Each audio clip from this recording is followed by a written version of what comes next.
He's head of Azerbaijan department at the British College. Topic title: Artificial Intelligence and a Tool for Equity, Please.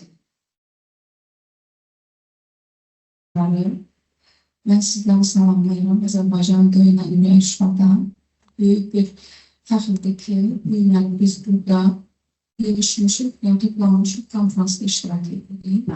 Dikkatiniz için çok sağ olun. Bilse, bilgisayarla beraber sağ olmak istedim. I'm greeting all of you, historic and beautiful city of Shusha, and it is an honor for me connect with such as distinguished researchers from Azerbaijan and different countries. Today I'm going to talk about artificial intelligence as a tool for equity in education. Düşünen bilgilerin isimleri bundan istifade edirsiniz.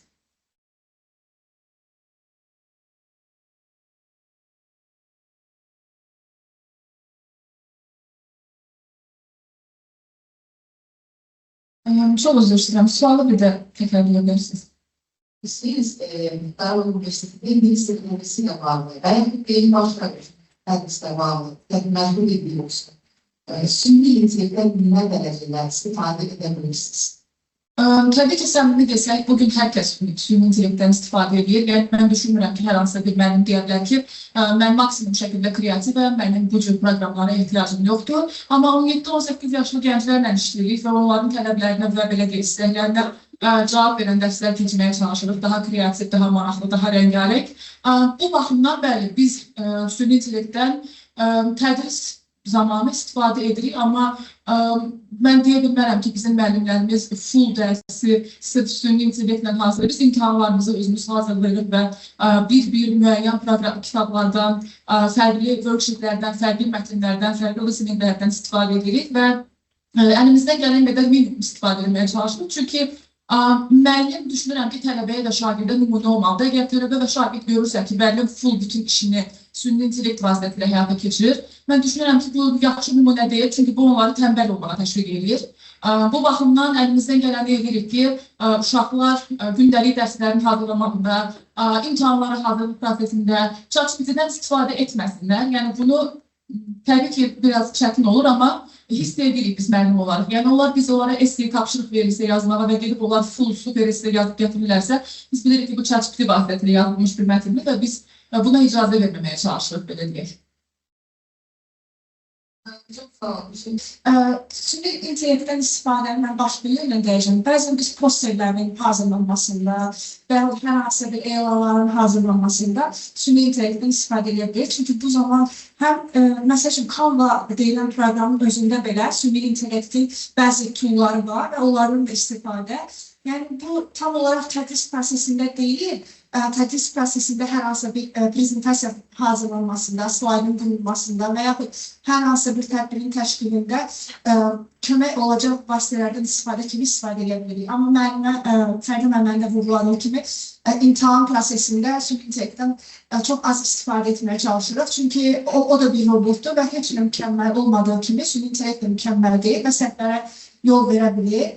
Bunun qarşısını almaq üçün maksimum dərəcədə imtahan ərəfəsində az istifadə edirik. Amma dərs prosesində bir də hansı nöqtədə istifadə etmək olur?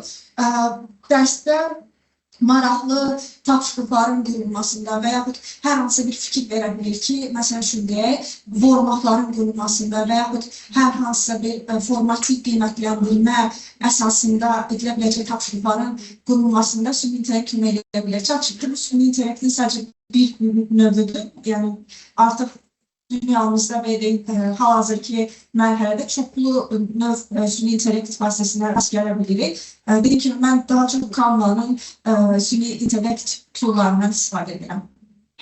Ona düzgün promptlar vermək lazımdır. Məsəl üçün, verdiğimiz promptlarda da ondan sonra özümüz bir də çek etməliyik ki, həqiqətən də bu verdiğimiz promptu əsasən düzəldib.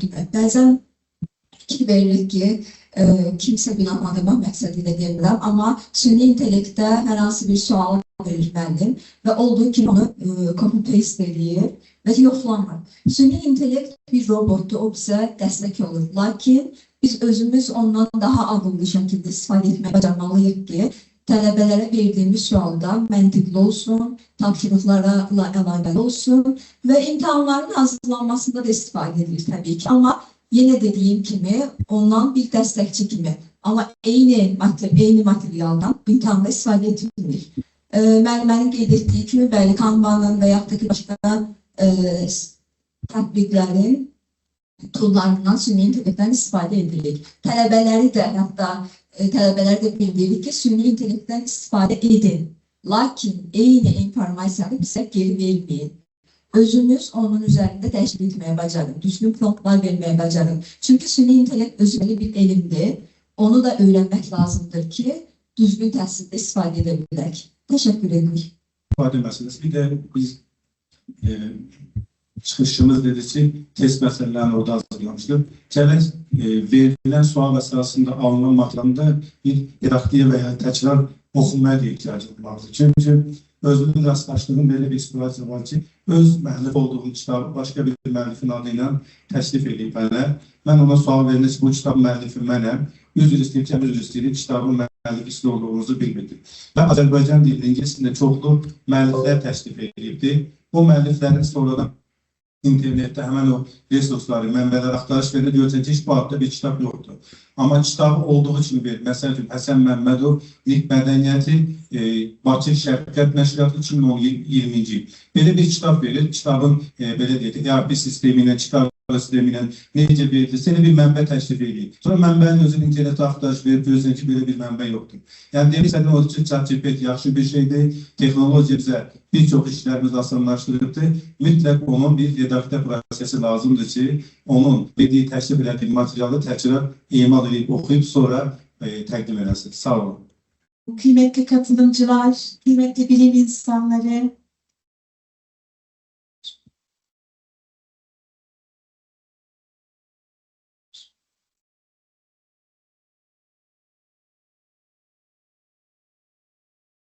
biz de Mustafa Hocam burada mı bilmiyorum. Mustafa Hocam tüm Türkiye'nin sesini, nefesini, selamını iletti. Kendi de şu an salona girmiş oldu. Aynı duygularla hareket ediyoruz biz de. Ben Azerbaycan'a işte konferans için Şuşa'ya gideceğim dediğimde gelip giden buraları bilen, tanıyan arkadaşlarımız Şuşa'nın yolu çok zor, Şuşa yeni kurtarıldı. Çok zor şartlarda işte güzel şehirlerde yapılan konferanslara katılın dediler. Yok dedim ben, biz zor için gideceğiz. Güzel şehirlere de kolayı düşünen, onu yapmak isteyenler gitsin. İyi ki gelmişiz. Biz de iliklerimize kadar Şuşa'yı sizler kadar yaşıyoruz. Azerbaycan'ı sizler kadar yaşıyoruz. Özgürlüğü, yeni hayatı Azerbaycan'ın daim olsun inşallah. Azerbaycan'da olmaktan, Şuşa'da olmaktan çok mutluyuz. Ben Bitlis Eren Üniversitesi'nden katılıyorum.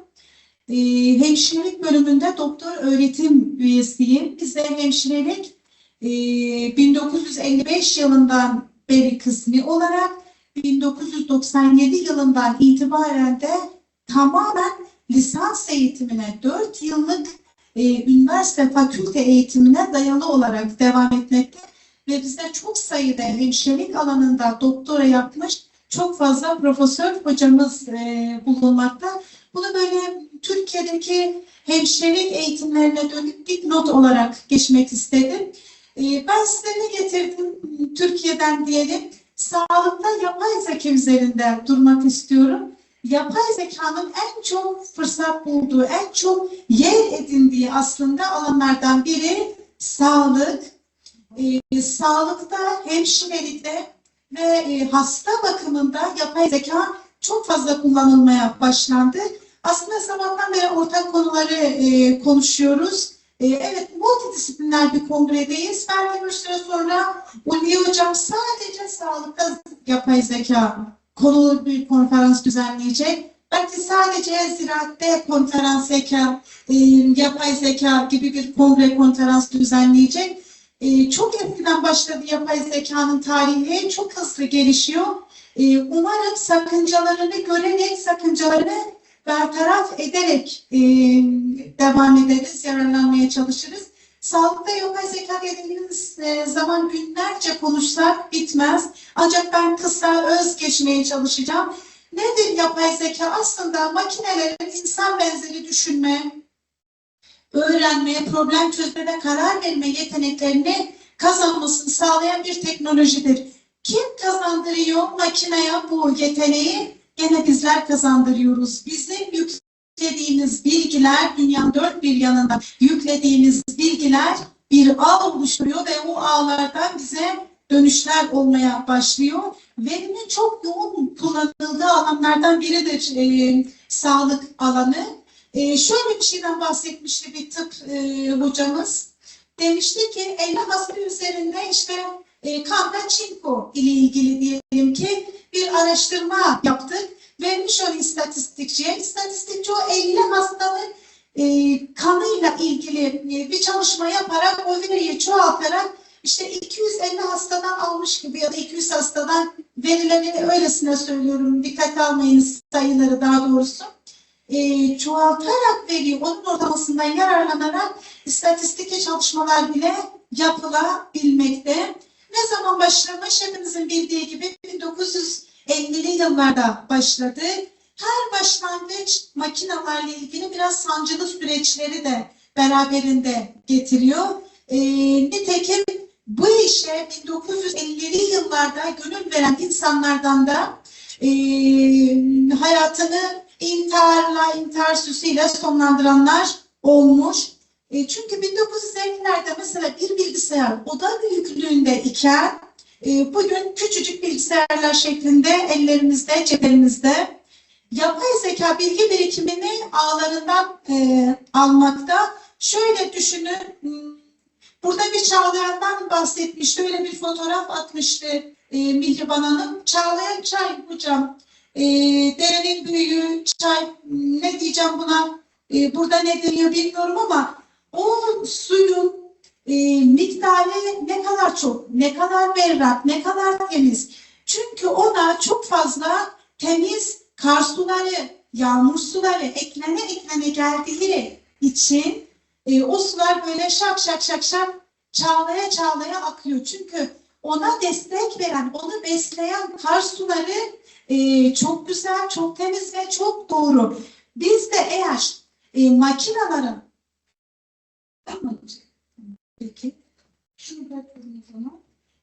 biz de makinelere doğru veri, berrak veri, güçlü veri, çok sayılı verileri yükleyebilirsek o kadar çok da yararlanabiliriz. Makineler düşünebilir mi? Tabii ki makineler düşünemez. Makineler biz ona ne veriyorsak onu bize vermeye çalışıyor. Sağlık için hele düşünebilmesi çok çok zor. Çünkü sağlıkta tanı var. Bir hocamızın sabah başı ağrıyordu. Hemen şöyle bir dokunmaya çalıştım. Başımız ağrıdığında ilk hareketimiz şudur. Bununla hem bir basınç uyguluyoruz ve basınç değil mi Ulvi hocam, bunu doğru ifadesi de. Hem bir basınç uyguluyoruz hem bak ağrı tamam sen vücuttasın ama ben senin yanındayım mesajı veriyoruz. Birinin küçücük bir ağrısı olduğu zaman şöyle elini tutuyoruz, hastanın elini tutuyoruz ve ona aslında terapötik, tedavi edici bir dokunuş da sağlamış oluyoruz. Makine ne kadar, yok bunun üzerinde konuşuyorum hala. Makine ne kadar güçlü veriye sahip olursa olsun ses, tını, dokunma, terapötik dokunmanın yerini tutmayacaktır. Duygu yoksa, his yoksa, iyileştirici ve etkileyici dokunuş yoksa düşünme olamaz diyoruz. Evet ve diyoruz ki makine sadece insan ve beynini taklit ediyor. Asla bizim kadar akıllı olamaz. Nitekim bu hasta bakan robotlarda da aynı şeyleri görmeye başladık. Evet, kökleri çok gerilere dayanmakta ama yapay zekanın ismi konulmamıştı. Son yıllarda konuldu bu isimde. Biraz önce bahsettiğim gibi İkinci Dünya Savaşı'nda bu işe gönül vermiş. Dünya çapında aslında makinalaşmayı, özellikle savunma sanayide makinalaşmaya damgasını vurmuş kişi olarak kabul eder. Alan Turing 1954 yılında artık intihar süsünü çok iyi bilemiyoruz, hayatına son vermiştir. Evet, kısaca yapay zekayı özetlemeye çalıştım. Sağlık alanında yapay zeka nerede? Aslında çok iyi bir yerde. Çok fazla yararlanabileceğimiz noktalar var ama sabahtan beri tüm konuşmacılarımız dikkatli olunması, bilginin doğru işlenmesi, yapay zekanın bizi yönetmemesi, bizim yapay zekayı yönetmemiz konusunda ve verinin doğru işlenmesi konusunda hepimiz sanırım hemfikiriz. Sağlıkta da bizim buna benzer şüphelerimiz var, endişelerimiz var. Sağlıkta yapay zekada verilerin analiz edilmesi, hastalıkların teşhisi, tedavi planlarının oluşturulması, ilaç ve aşı geliştirme gibi birçok alanda kullanılmaktadır. 1919 yılında yaşanan salgında aşı kaç yılda bulunmuş biliyor musunuz? Aşının bulunması tam 11 yıl sürmüş. Covid'de kaç yıl, ne kadar sürdü aşının bulunması? 9-10-11 ay gibi bir sürede aşı bulundu. Bu belki daha hızlı bulunabilirdi. Dünya o yönde birbiriyle yarış haline girdi. İşte farklı hatalara düştü. Belki daha hızlı da üretilebilirdi. Ben de bir iki kez ülkemizde bulunan Eskişehir Üniversitesi Eczacılık Fakültesi'nde çalışan hocalarımızla, mikrobiyolog hocalarımızla aşı geliştirilmesi çalışmalarına katıldım. Hakikaten çok hızlandı. Niye hızlandı? Çünkü dijital dünyanın verdiği çok büyük bir kolaylık, destek ve hız var. Yapay zeka, makine öğrenimi, derin öğrenme, doğal dil işleme ve diğer ileri düzey algoritmalarla sağlık hizmetlerinde devrim yaratma potansiyeline sahiptir. Ancak dediğim gibi her adım atışımızda bir endişemiz mevcut. Bizde kıymetli dinleyicilerim, hemşirelerin yetkisi çok fazla. Bizde hemşirelik hekimlerden tamamen bağımsızlaştı. 1950'ler, 70'lere kadar bizde de hemşireler şu an sizde olduğu gibi hekimin yardımcısı gibiydi. Şu an bizde eğitimi de tamamen bağımsız, fakültelere dayalı. Klinikteki görevler, yetki ve sorumlulukları da oldukça geniş olarak devam etmekte.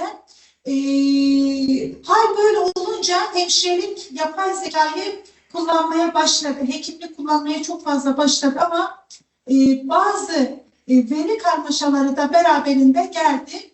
En çok hangi alanlarda kullanıyoruz sağlıkta? Hastalıkların erken teşhisi ve tanısı.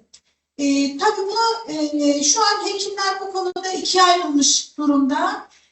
Kimi evet yararlanalım diyor ama ötekiler diyor ki işte kanserli bir hastayı düşünün. Tamam biz algoritmalar oluşturduk, tedaviye başladık ama bir veri kaybı. Yanlış küçük bir veri bu işi çok geriye getirecektir. Herkesin yapay zekadan güçlü bir geri adım atmasına neden olacaktır.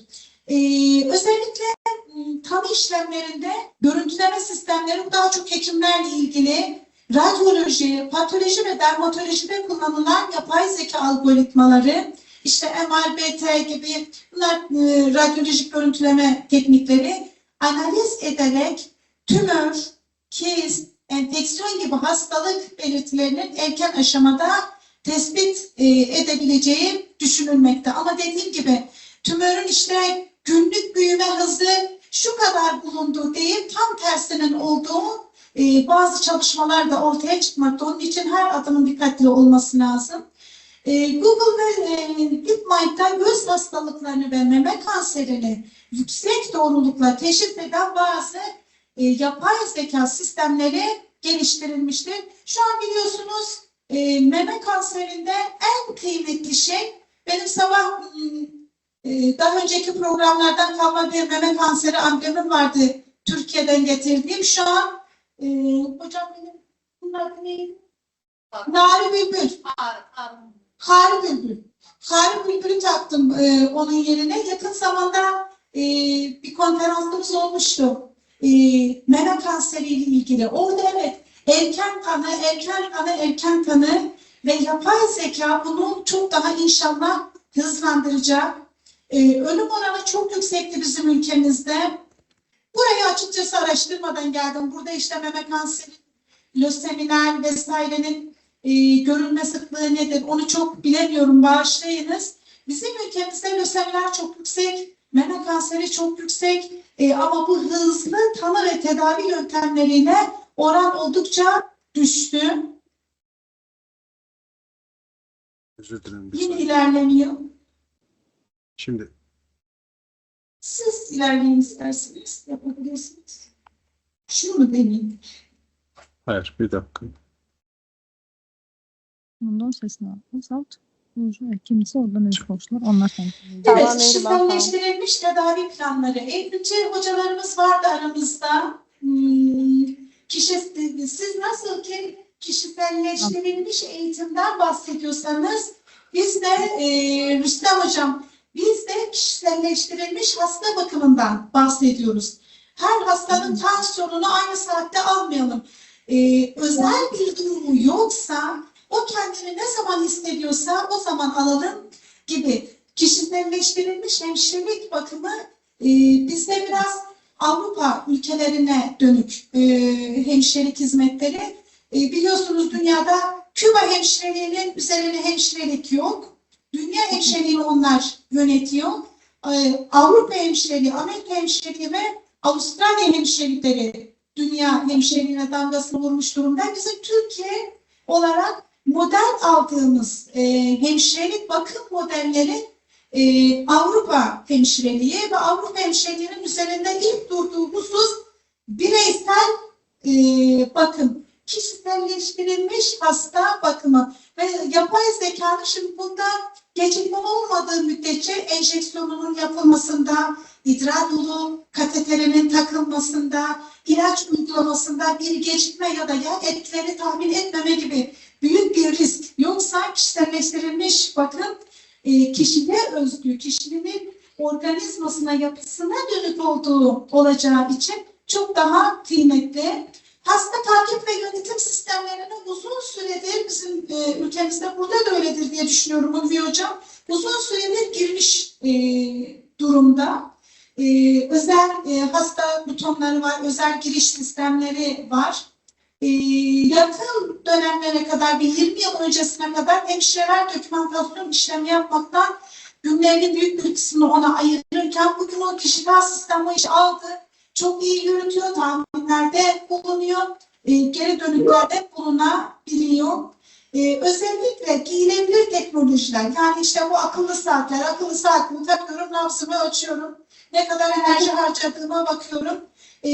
Termom yükseldiği zaman tansiyonun yükselmiş mi düşmüş mü ona bakabiliyorum. Kalp atışı, kan şekeri, uyku düzeni gibi verileri toplayıp analiz ediyorlar. Yapay zeka bu verilerle hastaların sağlık durumlarını sürekli izleyerek anormallikleri erkenden tespit ediyor. Bir de verileri toplayıp bu hava tahminlerinde olduğu gibi bazı durumlarda tahmini yaklaşımlarda da bulunabiliyor. Hastalıkların erken teşhis ve tanısına değindik. Bir tane daha. Evet. İlaç keşfi ve geliştirme. Biraz önce ilaç, aşı geliştirmesi üzerinde durduk. Devam edeyim isterseniz. Chatbotlar ve sanal asistanlar var. Hastaların sorularını yanıtlayan, semptom değerlendirmesi yapan ve randevu ayarlayan yapay zeka tabanlı sanal asistanlar kullanılmakta. Ama hep aynı şeyi söylüyoruz. Tamam, asistanlar sıraya koysun. Bu chatbotlar ve sanal asistanlar sıralama yapsın, randevularımızı versin. Ama onlar asla dokunamayacaklar. Onlar asla terapetik yaklaşamayacaklar. Onlar ya çok geçmiş olsun vurgusunu yapar hastanın gönlünü edemeyecekler. Pandemi yönetiminin başı hastalıkların gizlenmesinde biraz önce yine bahsettim. Aşı uygulaması pandeminin en önemli bileşenlerinden biriydi. Yine vaka takibi, vakaların günlük artış hızı. Covid'i hatırlayacak olursanız Covid'de vakaların sayısı, artış hızı, ölüm oranları hepsinin bileşeniyle ilgili günlük raporlar almaya başlamıştık. Bunu yapay zeka sistemleriyle Allah korusun dünyayı bir daha bir pandemiden, bir savaştan vesaire bir daha olursa çok daha hızlı hatta saatlik bile vaka sayısının artış hızı tahmin edilebilir durumda. Yönetimsel ve idari işlemler, özellikle randevu sistemleri, hasta kayıtları, sigorta işlemleri gibi zaman alan süreçler var. Biraz önce dediğim gibi hemşirenin 8 saatlik mesaisinin 3 saati mutlaka dokümantasyon işlemlerine, kayıt, yazım, çizim vesaireye gidiyordu. O yüzden aktif hemşire için kayıt. O 3 saatini hastaya harcayacağına oraya dokümantasyon işlemlerine harcıyordu ama yapay zeka işin içine girdikten sonra o işler yarım saatte biter, 2,5 saat yine hastaya hizmet durumuna dönebilir. Hemşirenin de iş yükü bu sayede azalacaktır.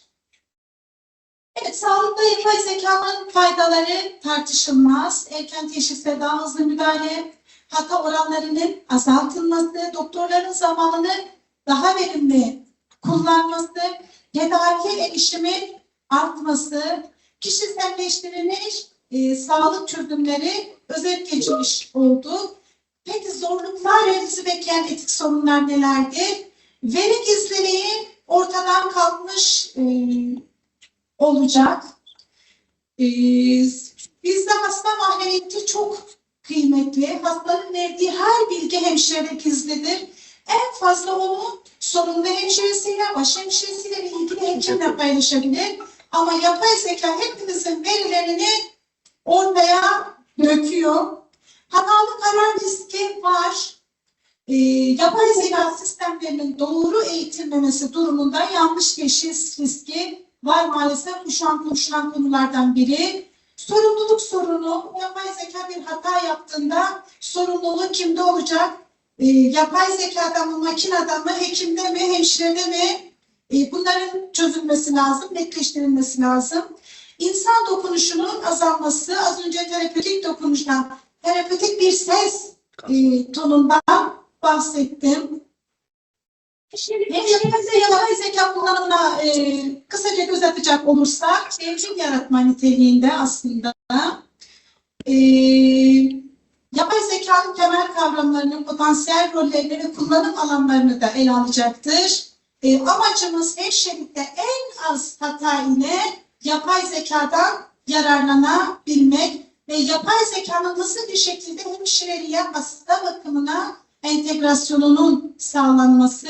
Çünkü bunu ancak başlıca şu an benden önceki konuşmacı hocamın da bahsettiği araç gereçlerle, teknolojilerle yapabilmek mümkün.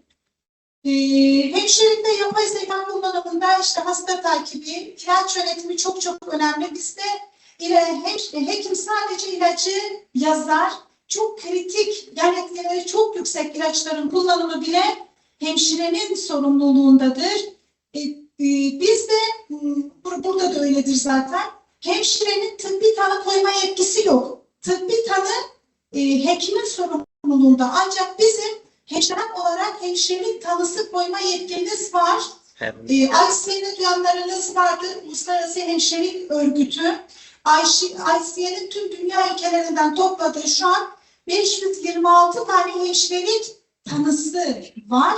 Ve bu tanıları da işte yapay zekayla teşhis etmek kolaylaşacak. Ve robotik bakım, hasta taşıma, yara bakımı gibi hemşirenin iş yapışına çok büyük katkısı olacak. Şu an hemşireler gerçekten farklı işlerle hastaya ayıracağı vakti makinalara, farklı şeylere ayırabilmekte. Buna bir dur diyecek inşallah yapay zeka. Verimlilik artışı ve iş yükünün azaltılması, daha iyi hasta sonuçları ve kişiselleştirilmiş bakım diyeceğiz tekrar. Karar verme süreçlerinde iyileşme, bunu da doğru veriyle sağlayabiliriz. Eğitim ve beceri geliştirme gibi hemşirelikte simülasyon eğitimleri 1960'lardan beri var. Bizim ülkemizde de 1965'lerden beri devam etmekte. Simülasyon eğitimleri. Tabii simülasyon eğitimleri farklı. Portakala iğne yapmadan tutun da çok ileri düzey gelişmiş simülatör makinelerine varıncaya kadar kullanabiliyoruz. Gizliliği koruyup ön yargılardan uzak ve hemşireliğe adapte olmuş bir yapay zekaya ihtiyacımız var. Biz size Allah'ın bir şeye gördük. O benim aklımdan ben size ne yapacağım? Size bir de Van'da Muradiye Şelalesi'nin görüntüsünü getirdim. Hepinizi Van'a Muradiye Şelalesi'ne Bitlis'e bekleriz. Çok teşekkür ediyorum hepinize. Anlamlı konferans için Ulvi Hocama, Mihriman Hanım'a ve diğer katkı sunan tüm ekibine çok teşekkür ediyorum. Çok güzel ağırladılar. Çok güzel bir konferansta bir yere dönmüş olduk. Hepinize çok teşekkür ediyorum. Saygıyla selamlıyorum.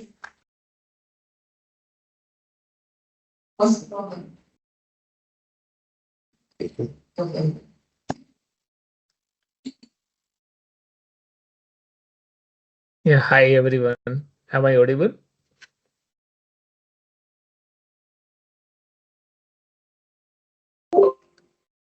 Bir saniye. Bir saniye. Yazmış ama. Deyirəm bu şeyləri. Siz eləməyin, heç nə eləməyin. Hi, Doctor. How are you? Sizi salamlayıram. Çox xoş Qeyriyyat şəhəridir. Ruhumuzun şəhəridir.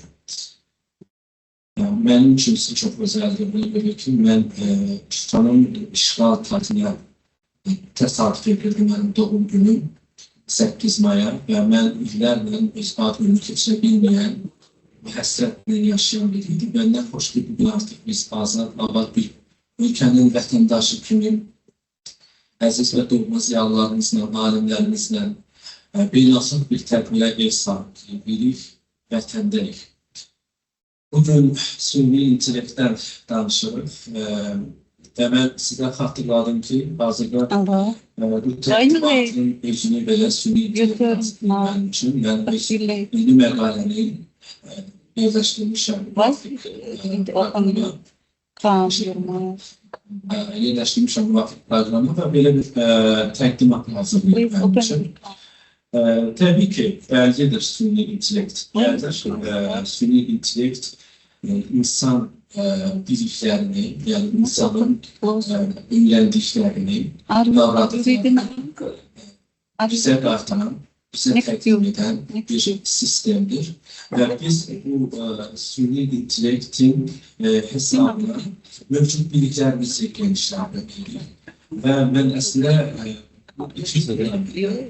çıxışımı hazırlamışam. Eyni zamanda da təqdimatımı hazırlamışam. O bizim həyatımızı asanlaşdırır. O bizim bildiklərimizi bizə qaytarır və bilmədiklərimizi də öyrədir. Müəyyən mənada bizə kömək edir. Bəs yaxşı mass media, yəni kütləvi informasiya vasitələrində süni intellekt işə yarayır. Burada da informasiyanın əlçatanlığını artırır. Bir haşiyə çıxar ki, ənənəvi mediamız var və müasir mediamız var. Bu hər iki mediada da süni intellekt öz işini görə bilir. Amma necə görür? Hansı burada özünü göstərir, əsas ona mən diqqət çəkmək istəyirəm. Süni intellekt etik qaydaların pozulmasına şərait yarada bilər. Süni intellekt mediada fake newsların, yalancı xəbərlərin yayılmasına, yaranmasına səbəb ola bilər.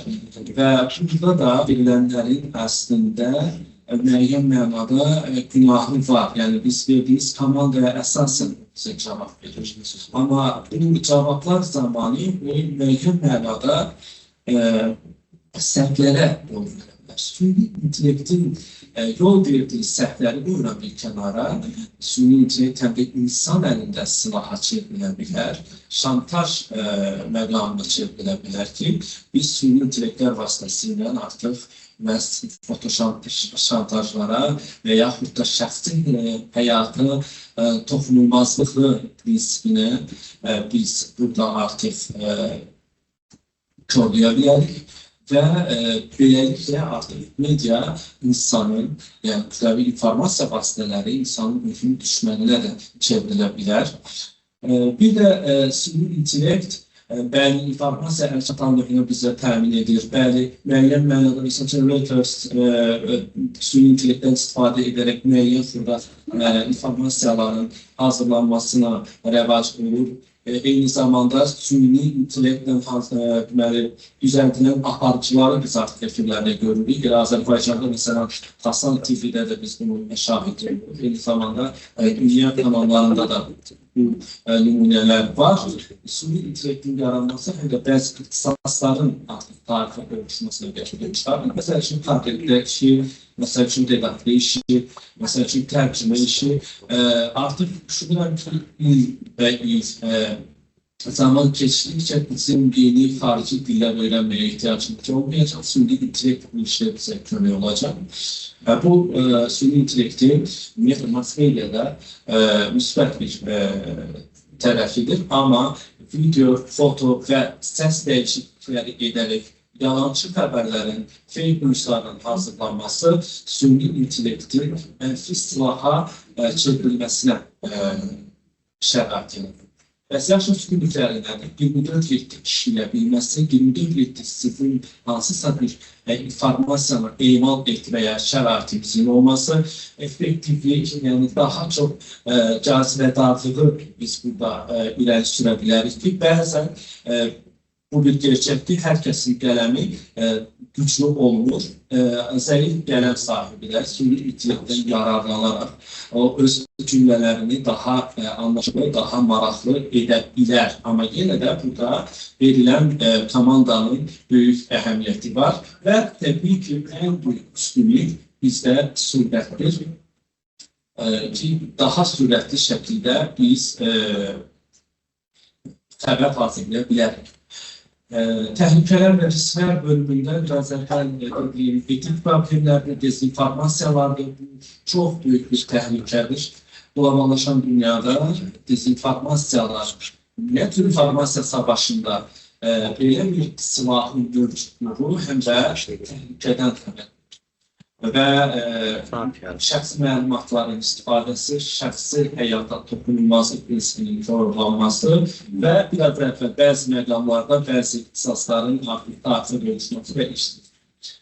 Sonra cümlələrini bitirmək istəyən çıxışını çox uzatmadan ənənəvi mediadan sonra televiziya yarandı. 1956-cı ildə də Azərbaycanda artıq mavi ekran öz işinə başladı. Bu zaman dedilər ki, qəzetin evi yıxıldı. Sonra internet tüğyan eləməyə başladı. Dedilər, kitabı bağlandı və televiziya artıq tarixə oluşdu. Süni intellekt, yəni bir televiziyaçı kimi, bir araşdırmacı, tədqiqatçı kimi bu fikirlə razı deyil. Qəzetdə, televiziyada, radioda, kitabda yaşayacaq, sadəcə vasitələr dəyişir, məqamlar dəyişir. Amma biz insan övladı hər zaman o uzaqda olan vizyona, o uzaqda olan informasiya hər zaman maraq göstərəcək. Mən müsbətə köklənmək istəyirəm. Süni intellektlə bizə o uzaqdakı insanın dərdini, xəbərini, yaşantısını, sevgisini, ümidini çatdırmaq üçün ümid edirəm ki, kömək olacaq, dostluğumuza çevriləcək. Amma heç bir süni intellekt insan ürəyi deyil, insan mənəviyyatı deyil, insan sevgisi deyil, insan narahatlığı deyil, təəssübkeşliyi deyil. Heç bir süni intellekt vətənimi mənim qədər sevə bilməz, mənim qədər ürəyi döyünə bilməz. Amma dostluğumuz ola bilər. Təşəkkür edirəm. Ümumiyyətlə.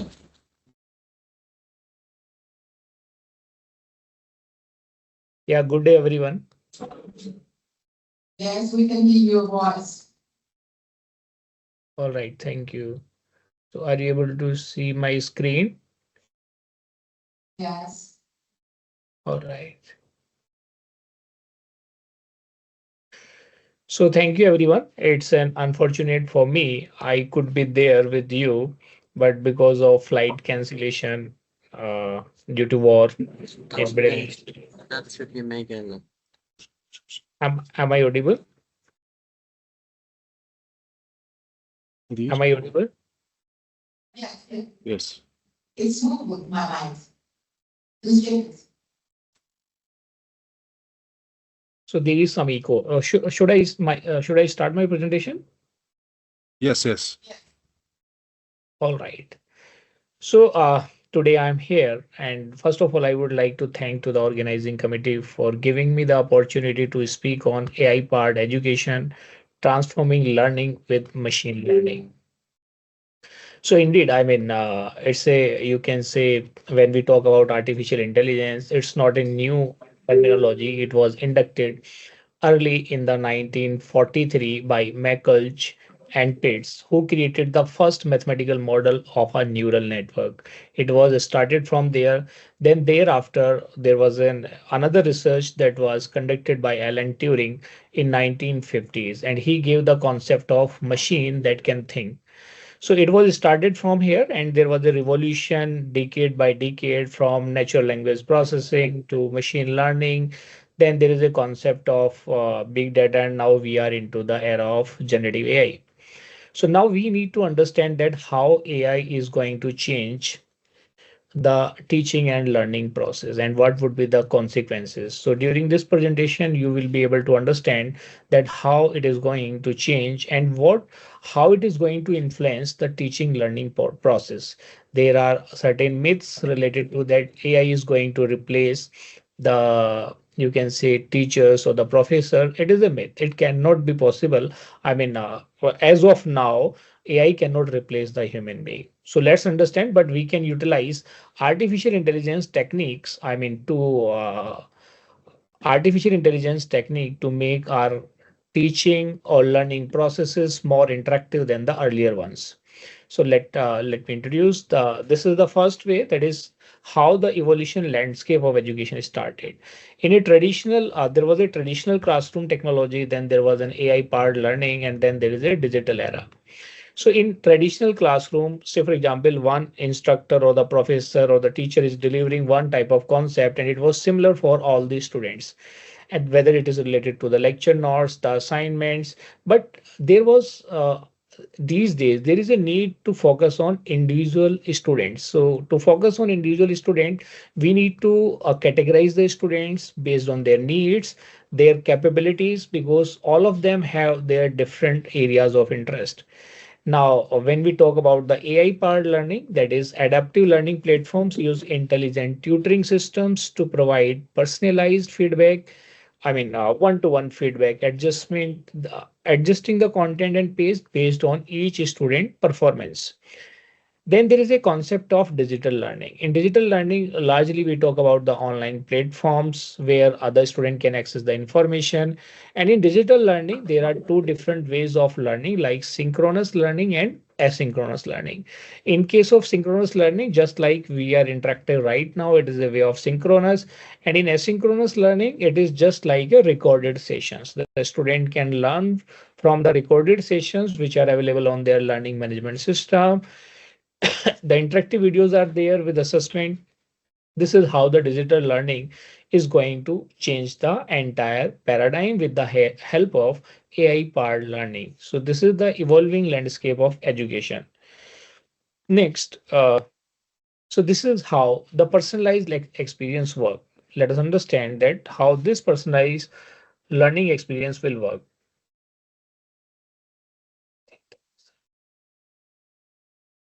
You stop your share.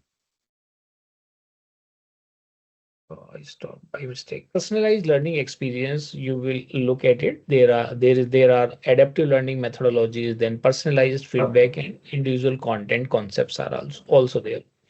So when we talk about artificial intelligence algorithms, they are dynamically tailored the difficulty and the price of lessons to match each student performance, ensure a more effective and personalized learning journey. Then there is a concept of personalized feedback. AI provides customized feedback by analyzing students' performance, highlighting strengths, weaknesses, and recommending specific areas for improvement to enhance learning outcomes. And as well as there is a third way, the student can experience like individual content. Artificial intelligence curate learning materials by analyzing each student's unique learning styles and interests, delivering content that maximizes engagement and understanding. So, how these personalized learning experiences are changing? Still, we are into the online era. Some of the institutions are using the concept of hybrid learning. Some of the institutions are using the concept of blended learning. So, but these days, most of the institutions in Canada and US, they are using the concept of flip teach. So in the case of flip teach, because in the traditional way of teaching, we can say the teachers or the professors are occupied in covering the curriculum of the students only. So they don't have the time to give some personalized experience to the students. But as per the recent teaching pedagogies like flip teaching, the classroom loads of the student are shifted outside the classroom. Now the students, 80% of the students are learning the content in an asynchronous mode, and in 20% the professors are uncovering their doubts. So this is how the instructors or the professors are giving them the personalized learning experiences based on what they learned in the asynchronous learning mode. Now let us understand how this intelligent tutoring system work. So when we talk about intelligent tutoring system, it is just like the induction of expert system in 1980s. So in the same way, we can understand that how these intelligent tutoring system works. In intelligent tutoring system, we will discuss about these three different components: personalized instructions, adaptive questioning, and real-time feedback. So when we talk about personalized instruction, AI tutor delivers individual learning paths and real-time support by continuously monitoring students' progress and adopting instructional instructions accordingly. So what is happening these days? Say for example, a student is in class 6th and this student is looking for their career path after plus 2. So after plus 2, the student, based on the interest of the student, a student can choose the commerce background, the science background, and they can choose any other background based on their requirements. Some of the students are choosing their profession as mass communication, business management. So this is the example, how intelligent tutoring systems are helping the students to learn the concept based on their future path. So you can say it's a sort of prediction, or you can call it as data driven decision making. In adaptive questioning, AI tutors pose questions tailored to students' current level of understanding and dynamically adjust the difficulty based on their response to prompt op- optimal learning. So in but it happens only when you are using an intelligent tutoring system, or you can say online system with AI powered online system. You can also say the things like that. So in that case, how, say for example, a student interest, because the students are of different categories. Some of the students, you can say, are intelligent. You can say they are into the upper average category. Some of the average students, some are the lower, you can say below average students. So based on that, these intelligent systems provide the questions, level of the questions, just like as per the Bloom's taxonomy of cognitive learning, there are 6 different verticals: remember, understand, apply, analyze, evaluate, create. So based on the level of the students, just like you can conduct a pre-assessment of the student, and based on the pre-assessment, you can classify the student. That was the manual process. But in intelligent tutoring system, by asking a few of the questions, intelligent tutoring system offer the student that this is your learning path, rather than studying the entire content or in-depth content. Based on the level of the student, The intelligent tutoring system recommend the students the type of questions they want to attend in the assessment part, and the intelligent tutoring systems are also providing the real-time feedback to the student. Say just after completion of your question, you can immediately get your feedback. In intelligent tutoring system, these systems are also popular for the interview. These days, AI based interviews are very popular. So because it is very difficult, a company is suppose a company is hiring, recruiting over 5,000 candidates. So the manual process takes a lot of time, energy. But via AI enabled recruitment process, it is very convenient. AI AI-based recruitment, that there are the queries asked by the AI system from the interviewing candidate, and they used to respond immediately after getting the, interviewing the candidate, they will get the feedback. In the same way, it is happening with the intelligent tutoring system as well. They provide immediate feedback and clear expectations, enabling a student to quickly understand and mistake and reinforce correct learning. So based on the interest of the student, if they are doing if they are say for example, on one topic one tutor gave 5 questions to the student and they are solving, then the similar type of questions and higher difficulty level questions will be provided to the student based on the reinforcement learning. Now let us understand how automated grading and feedback works. So we will discuss about efficient grading, detailed feedback, and objective assessment. So in efficient grading, AI automates the grading process for assignments. Like these days you can look at it, if you are using any of the learning management system, whether Canva, Blackboard, Moodle, then you will say that when the students are uploading their assignment, there is a provision of plagiarism check. After checking the plagiarism, student used to submit their assignment, and automatically based on you can say AI, you can call it as AI, or you can say intelligent system, the assessment is done automatically, and allowing teachers to focus more on personalized instruction and student engagement. So what is the objective of these intelligence systems? To utilize them in an efficient way rather than wasting your most of the time in delivering the curriculum. The instructor or the professor must focus on uncovering the doubts of the student and categorize the student so that personalized learning can be enhanced.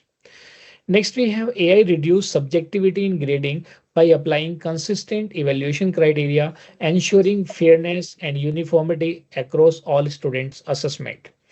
And the third one is detailed feedback. AI delivers constructive feedback on student work by identifying key strengths and pinpointing areas that needs improvement, supporting continuous learning and growth. So AI system facilitate the student. If they are not able to solve the problem, they redirect, give the feedback to the student that you need to restudy this content. Then the student used to restudy whether it is a video content or textual content. Then again, they used to attempt the assessment, or you can call them quiz. If they are able to solve the quiz properly, then they have to go ahead to study the next topic. Otherwise, they have to be in the same loop. This is how automated grading and feedback works.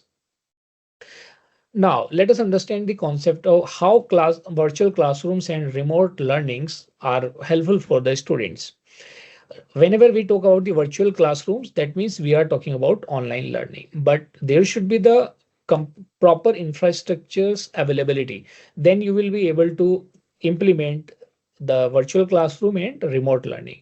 The benefit of virtual classroom and remote learning is that the same quality can be delivered to each and every student, whether they are studying in the villages or in the tier 3 cities, tier 2 cities, or tier 1 cities.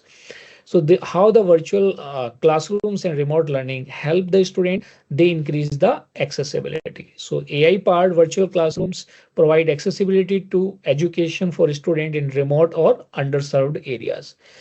Flexible learning, AI allows for flexibility learning. Flexibility means in case of offline classes or on classes, the live classes, you can say asynchronous classes, there is a fixed schedule. If you are available, you will be able to attend the class. If you are not able, you will not. If you are not available at that time, you won't be able to access those classes.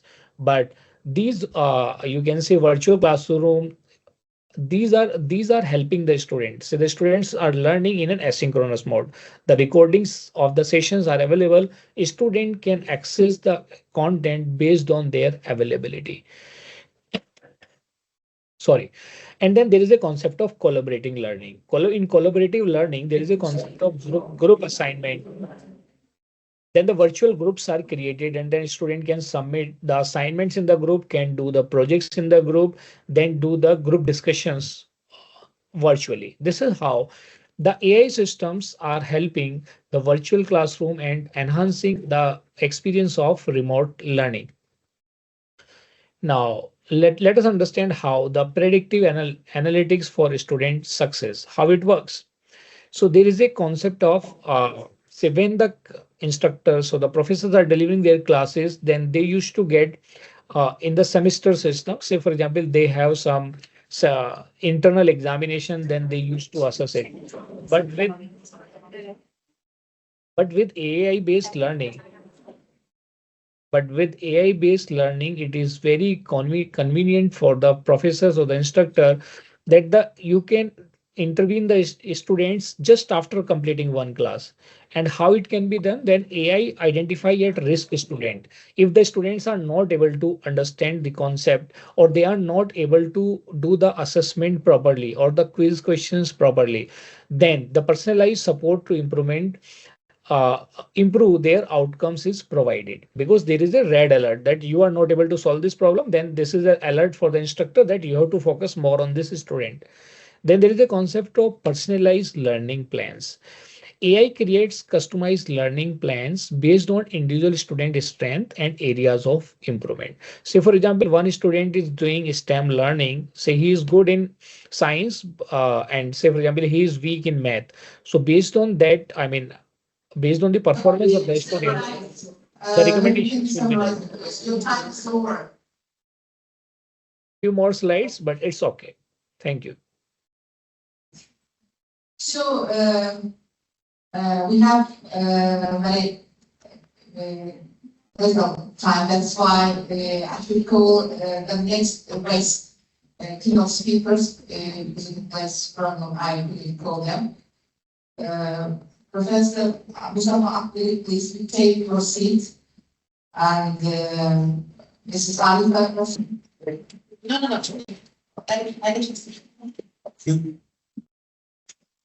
Tarım ve gıda alanının, yani sizin teriminizle agrar alanda esasında yapay zekanın çok kullanılabildiği alanlardır.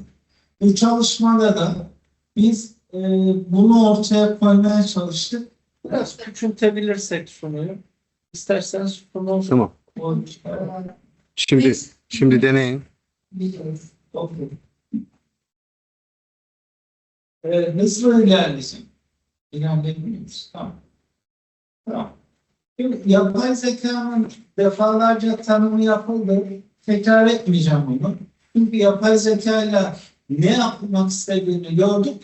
Biz bunu tarımda nasıl kullanırız? Veya bu gıdada nasıl kullanırız? Esasında bunu kısaca ele almak istedik.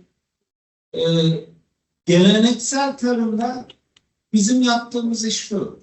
Bir tecrübe var. O tecrübeye binaen ağırlıklı olarak iş gücü bizden. Ve biz iş yapıyoruz.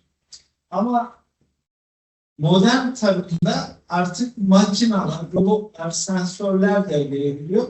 Ve burada gördüğünüz gibi artık hasat işlemi, toplamayı bile robotlar yapıyor.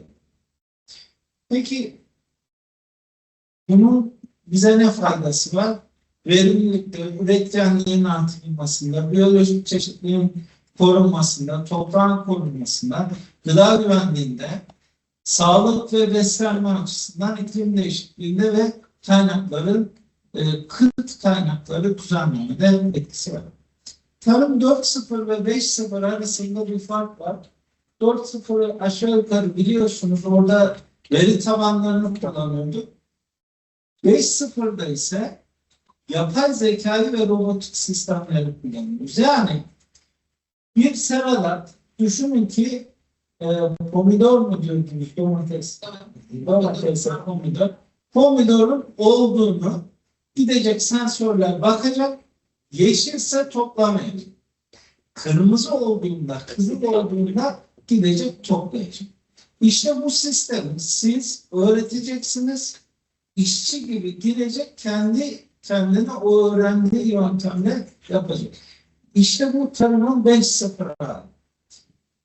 Peki biz nelerde kullanıyoruz? Bu alanları kısaca şey yapalım. Ülkeler üretim planlamasını yapay zekaya vermiş.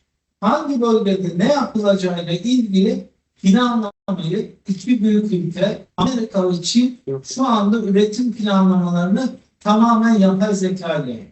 Hatta daha ilerisini söyleyeyim, Çin yönetici atamalarını da yapay zekayla yapıyor. Hatta devlet yönetimini yapay zekaya bırakıyor.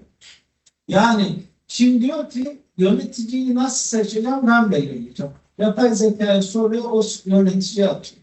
Veya işi yaparken aynı şekilde. Üretim planlaması bir ülkenin en önemli unsurudur. Biz bugün Şuşa'dayız. Şuşa'ya geldik, Karabakh. Burada tarımı planlayacaksak, burada üretimi planlayacaksak biz mutlaka veri tabanlarına girmemiz lazım.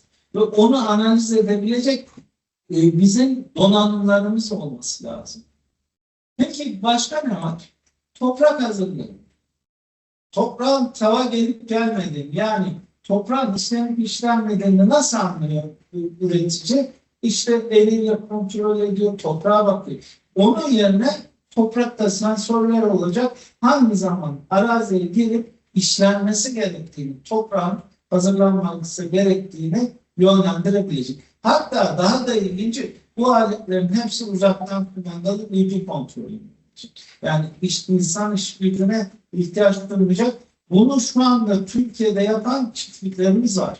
Yani bütün alet ekipmanları tamamen kontrol altına alıp işleyen ekipmanlara sahibiz. Peki şöyle düşünelim, toprak ve bitki analizi. Fizyoloji, bitki fizyolojisi bilenler bilir, topraktaki her şeyi bitki alıp yararlanamıyor. İşte bunu acaba bitkide analiz ettiğinizde var mı yok mu? Topraktaki bitki besin elementi alınmış mı? Yaprağı taşınmış mı? Bunu kontrol edebilecek sistemler mevcut. Peki diğeri tohum ve fide ekimi. Mesela bir kişi tohumu ekerken derine atsa çıkmaz. Yüzeysel yapsa yüzeyde kalır, yine çimlenme olmaz veya kuşlarla. Fidelerde de aynı. Fide dikimi, herkes fide dikse diktiği fide eliyle birlikte aynı olmaz. Niye? İşte robotik sistemler veya kurduğumuz mekanik sistemler bunları da sağlayabilir nitelik. Sulama ile ilgili yine biraz önce bahsettik. Toprakta sensörler suyun varlığını veya yokluğunu belirleyecek ve ona göre sulama yapacak sistemler mevcut. Peki ilaçlama? İlaçlamada bizim aradığımız bitki koruma ile ilgili temel bileşenler var. Bunlardan birisi sıcaklık, birisi nem. Eğer sıcaklık ve nem hastalık ve zararlıyı oluşumuna hazır hale geldiğinde biz koruyucu ilaçlama yapıyoruz. Özellikle fungositlere karşı, funguslara karşı fungusitli ilaçlarla yaptığımız uygulama. Hava durumu tahmini şu anda belki de dünyanın en başarılı olduğu alan. Evet, dünya sadece kendi hava tahminini ülkeler yapsın değil. Dünyanın hava tahminini de yapabilecek yapay zekalar mevcut ve bunun en çok kullanıldığı alanlardan birisi. Bir diğer alan üretim, verim ve tahmini. Şu anda ülkeler kendi ülkesi dışında, mesela Amerika kendi buğday üretimi dışında diğer ülkelerin buğday üretimini de bitki gelişiminin uydu görüntüleriyle taşıyarak tahminini yapabiliyor ve buradan pazara ne kadar ürün girebileceğini belirliyor. İşte bizim yapmamız gereken burada üretim ve verim tahminini doğru yapabilirsek kendi üretimlerimizde de bunları sağlayacağız. Şu anda Türkiye üretim planlamasıyla ilgili çalışmaları bitirmek üzere ürün tahminine yönelik aşağı yukarı bir planlama var. Buradan verim de tahmin mümkün. Hastalık tespitinde veya yabancılık tespitinde burada çok ilginç bir sistem var. Bakın traktörün altında veya tekerleğin altında ışık ve sensörler var. Buradan yabancı otu belirleyip lazerle yakma şeklinde uygulamalar var. Bizim Türkiye'de şu anda ele aldığımız birinci konu savunma sanayide, ikinci alan tarımdır. Yapay zekanın ve bizim teknolojiyi kullanmak için planladığımız ikinci alan şu anda tarım. Üçüncü alan sağlığa doğru gidiyor ve diğeri de enerji. 4 alanımız var. Bunların içinde de şu an biz ikinci alan olarak gelişe yapıyoruz. Hasat önemli çünkü işçilerin önemli bir kısmı. Burada da aynıdır. Ücretler çok yüksek. Topladığınız ürüne yansıması da yüksek. Bu yüzden yapılmaz. Pazarlama. Belki de tarımın en önemli sorunu rafta ne kadar hangi çeşit tüketilmiş, hangisini yapmamız gerektiğiyle ilgili biz pazardan verileri alıp üretimi ona göre planlayabileceğiz. Şu an bu çok basit mi değil ve kolay da yapılması mümkün değil belki ama bunları başardığımızda yapay zeka bize yardımcı olur. Evet. Peki olumsuzluğu ne? Tepki zaman doğru. Süremine kadar kaldı. 6 dakika. Tamam. Olumsuzlukları da anlatalım. Tepki zaman doğruluk konusu. Şimdi yapay zekanın hep faydalarını anlattık. Esasında yapay zekanın bize kattığı zorluklar var. Bunlardan birisi tepki zamanı ve doğruluk. Siz bu komutu verdiğinizde eğer doğru zaman bir doğru tepkiyi koyamazsa o robotik sistem veya uygulama bu sefer hata yapar. Ve o hata belki de telafi edilemiyor. O yüzden de sistemin doğru çalışması ve hızı bizim için önemli. Bir diğer konu büyük veri tabanlı süper bilgisayarlar. Hatırlayalım dünyada bir sürü süper bilgisayar var. Ülkeler süper bilgisayar yarışında. Niye yarışıyorlar? Çünkü veri tabanları güçlü olan orada veriye ulaşıp veriyi analiz ediyor. Ve bu verinin kalitesi de sizin buradaki çalışmanızı güçlendirir. Tarım gibi alanlar komplike alanlardır. Çünkü birçok veri tabanı yönetir. İklim, toprak, bitkiyle ilgili bunların hepsinin girişini sağlarsa ancak yapay zeka iş görebilir. Diğer bir konu iletişim ve cihaz maliyetleri. Köylerde siz üreticiye yüksek maliyetli bir tarım yaptıramazsınız veya gıdayla ilgili yüksek maliyetli bir cihaz ve iletişim altyapısı sağlamanız lazım. İnternet altyapısı sağlamanız lazım. Bunu da başaramazsanız yine olmaz. Esneklik burada da özellikle yapay zekanın en sorunlu alanlarından birisi entegre ettiğimiz sistemler esasında bir esneklik sağlayabilmeli, dönüşebilmeli ve yeri geldiğinde de kendi kendini düzenleyebilmeli. Bu sistem çok kolay mı? Değil. Uyumlandırılması ve biraz önce de bahsedilen siber güvenlik tehdidi. Şöyle söyleyeyim, ülkelerin veri tabanlarının kendi güvenlik sistemleriyle korunması lazım.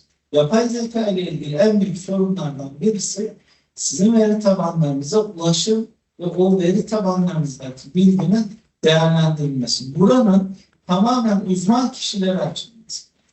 İşte sağlıkla ilgili olanın sadece sağlık uzmanlarının görmesi lazım. Belli kişilerin görmesi lazım. Veya tarımla ilgili olanın tarımla ilgili uzmanların görmesi lazım. Ve ülke o kişilere sadece izin vermesi lazım. Ve sistemlerin de bu şekilde kontrol altına alınması lazım. Evet, bu yapay zeka ile ilgili tarımın ve gıdanın yön verdiğini görüyoruz. Nerede görüyoruz? Gıda alanı çok büyük bir alan ve büyük firmalar, büyük gıda tedarikçileri esasında yapay zekayı kullanıyor ve fiyatlandırmada kullanıyor. Fiyatlandırırken tüketime göre sizin üretimden itibaren gelecek ürünü sel vuruyor veya doğal bir afet oluyor, hemen fiyatlara yansıtıyorlar. Yapay zekayı kullandıklarının göstergesi çok basit değil mi diyeyim. Evet, bitti diyorsunuz. Ben son söz olarak şöyle söyleyeyim. Şuşa'da, Şuşa'da ve Karabağ'da olmaktan yine memnuniyet duyduğumu özellikle belirtmek isterim. İnşallah burası hep Türk kalsın. Türk'ün elinde olsun. Tek dileğim bizim. Ben hepinizi Rize'ye de bekliyorum. İnşallah. İzimiz var, yaylalarımız var, derelerimiz var. İnşallah oraları da gösteririz. Teşekkür ediyorum. Hepinize saygılar hürmetler sunuyorum. His book title is Artificial Intelligence Continuity and Origins Global Fall for Action. My professor is here. Can you join? Is ready. Professor, please create your presentation. Thank you. Let me, thank you very much. Let me share my PowerPoint. I can hear you all. Oh, you can see, right? Wonderful. So Yes, Doctor, yes. Hello, yes, everybody. we can see.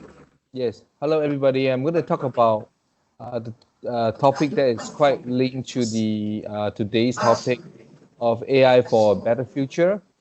I'm going to talk about the world right now doesn't have the United Nations SDG number 18, and we are proposing why we need to have a number 18, which is called AI for Humanity, an agent global call for actions.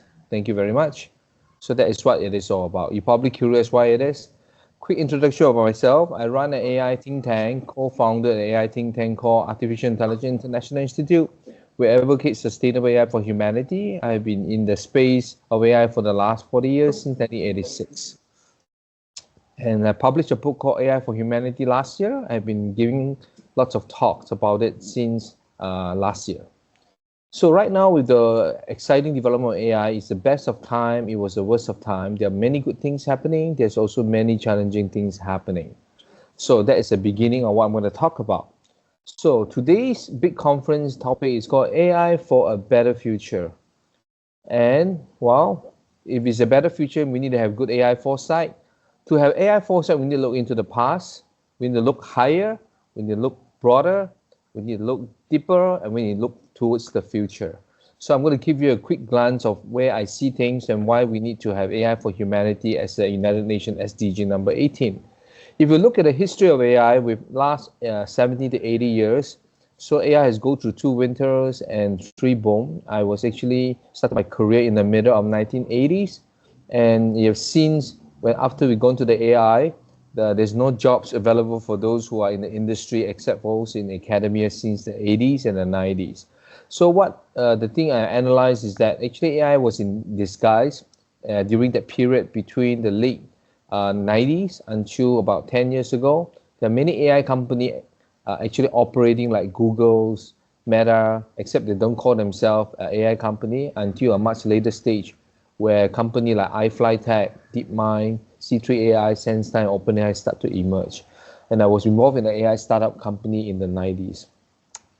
And then there are many think tanks that were started, including Mila from Montreal and many others. And the reason I started the AIII in 2017 is because I'm concerned about the future of AI. And as Asimov has mentioned, the saddest aspect of life right now is that science gathers knowledge faster than society gathers wisdom. Recent report by Mary Meeker, very interesting report. AI is really growing very fast. The adoptions of AI outside the United States has grown so much faster than ever compared to the internet. And at the same time, the kind of cost reduction has reduced tremendously very quickly, much stronger than electricity and computing. And at the same time, the open source movement and the rise of China with the DeepMind. So these are important things. And then there is, of course, the rise of open source movement as well as robotics. This is a very interesting report. Okay, Nobel Prize winner have a lot of 2 AI scientists, Hinton and Demi Hasabi, winning it. So there's a big change in the AI for science acceleration as well. Then the world right now, everybody loves AI. Nobody want to do the ethical guidelines of AI, and nobody want to take responsible, at least at the moment. So the global shift in AI, Davos, United Nations, Henry Kissinger wrote 2 books on that, and then the religious leader like the Vatican, the Pope, was covering that. The whole Davos last year, this year was very much into this, dominated by AI topics. And the United Nations also released a report called Governing AI for Humanity, and the different Pope, and the Pope Leo was talking about it as well. Then there is a big AI race between the US and China right now, especially in terms of the race, as well as the use of AI in weapons are major concern. So, of course, with the AI, there are many jobs are being slashed in Asia as well, and also in the US. And young young graduates are starting to find difficulty in getting jobs. So, we're facing an AI dilemma. So in my book, I talk about the AI dilemma, where there are different hierarchy of AI from human decision, human nature, and AI nature. And these are different area of threats that we will face. Given the limited time, I'm not going to cover too much. Basically, from the bottom to the top, we want to avoid human making bad decisions to have self-inflicted harm. And we also need to watch out with our human nature so that we don't lead to mutual assured destruction, similar to the nuclear technology. Of course, last but not least, we need to understand the AI nature such that we're going to watch out for the rogue AI existential threat, where AI actually will become so intelligent that it will take over humankind. So first dilemma, I always say, right, there's not a very clear-cut answer. For example, computer vision, it can be used for surveillance. It can also, it can be very useful for the security. It also can be used for surveillance. There's no right and wrong. In different society, different system, people like it. In Singapore or in China, in many countries in Asia or Southeast Asia, we like to have better security compared to privacy.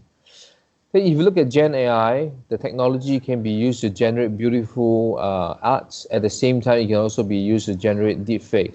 So they are good and bad about it. It's up to the human decision to decide. The second dilemma is what I call the weaponization of AI. One example with the autonomous weapon system. It is really happening in all the war that is happening in Iran, in Middle East, in Ukraine, as well as many other places.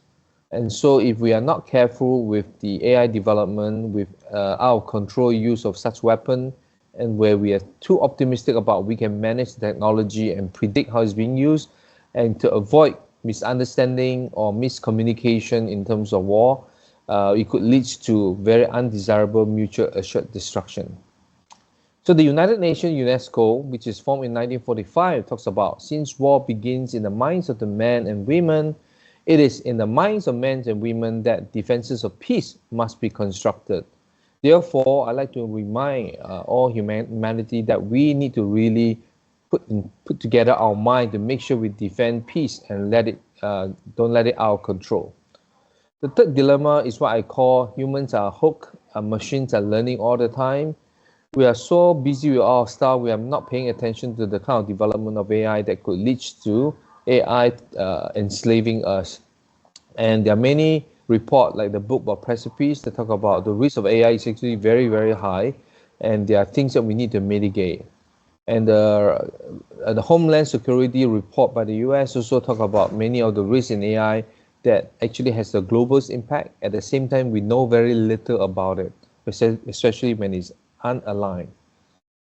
And in my book, I talk about, if you look at the x-axis and y-axis, the x-axis is actually talking about the different types of AI risks, from minor risk to ethical quadrantry, social disruption, mutual assured destruction, and rogue AI.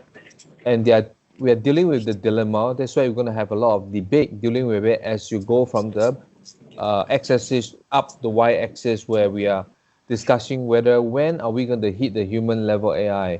There are discussion talking about it could be in 2 years, it could be in 5 years, it could be in 10 years, and probably everybody seems to think that in 20 years time we're going to hit that. But we do not know. We do not know when. Therefore, we need to start preparing for some of this thing dealing with the three dilemma that we face.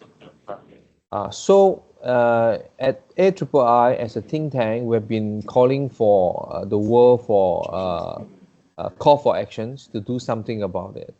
So in my book, I talk about by far the greatest dangers of AI is that people conclude too early that they understand it. We don't fully understand where it's going to evolve into. My viewpoint, AI is very different from all other technology humanity has ever created. It is what we call digitally organic. It is always learning from the human environment. It's constantly evolving. It may or will learn and reason differently from us. It may think differently. It will and surprise us, and it may or will be beyond our control. I think there's a lot of noise behind. Yeah. If you look at this picture here, the middle, there's on the left-hand side is Avatar, right-hand side is the Terminator. The director called James Cameron, actually one of the very talented director who actually shoots on the best movie. And he actually has commented that the future of AI and robotics is happening right now. It's very thrilling technology. But at the same time, we are starting to build technology and machine that execute, that not just execute on command like the last generation of AI, but now we are designing system that can learn, adapt, and even evolve on its own. When you have something that is digital organic and you learn on its own, you really do not know how it's going to evolve into. So, this could be over. Please, you summarize your presentation. Okay, I'm going to summarize. I'm going to skip all this. Basically, I want to say there are many people working on many things, including Singapore. We are calling for the United Nations SDG number 18. And the three pillars of sustainable for humanity is governing it, sustainability of AI itself, and AI for sustainability. That's the most important for you to figure out. The rest, more detail, we can discuss some other time. Thank you very much. You can read my book to understand that. Thank you. Bye-bye. Thank you very much. The next time, of course. See you. Thank you. So next keynote speaker, expert trainer in innovative technologies in education. The title is The Future Classroom, Integrating Artificial Intelligence for Enhanced Learning. Please. Thank you. Considering that we are too tired and we are fully informed about AI, I decided to focus on the moments which haven't been mentioned by my previous colleagues, and to make my presentation a little bit shorter. Actually, speaking about AI, we should mention three persons who became famous for working on the topic of AI. The first person, okay, is Alan Turing. He was an English mathematician who started, he was a specialist on computer design. And the next person who I would like to mention too, he was named as the father of AI. His name was given.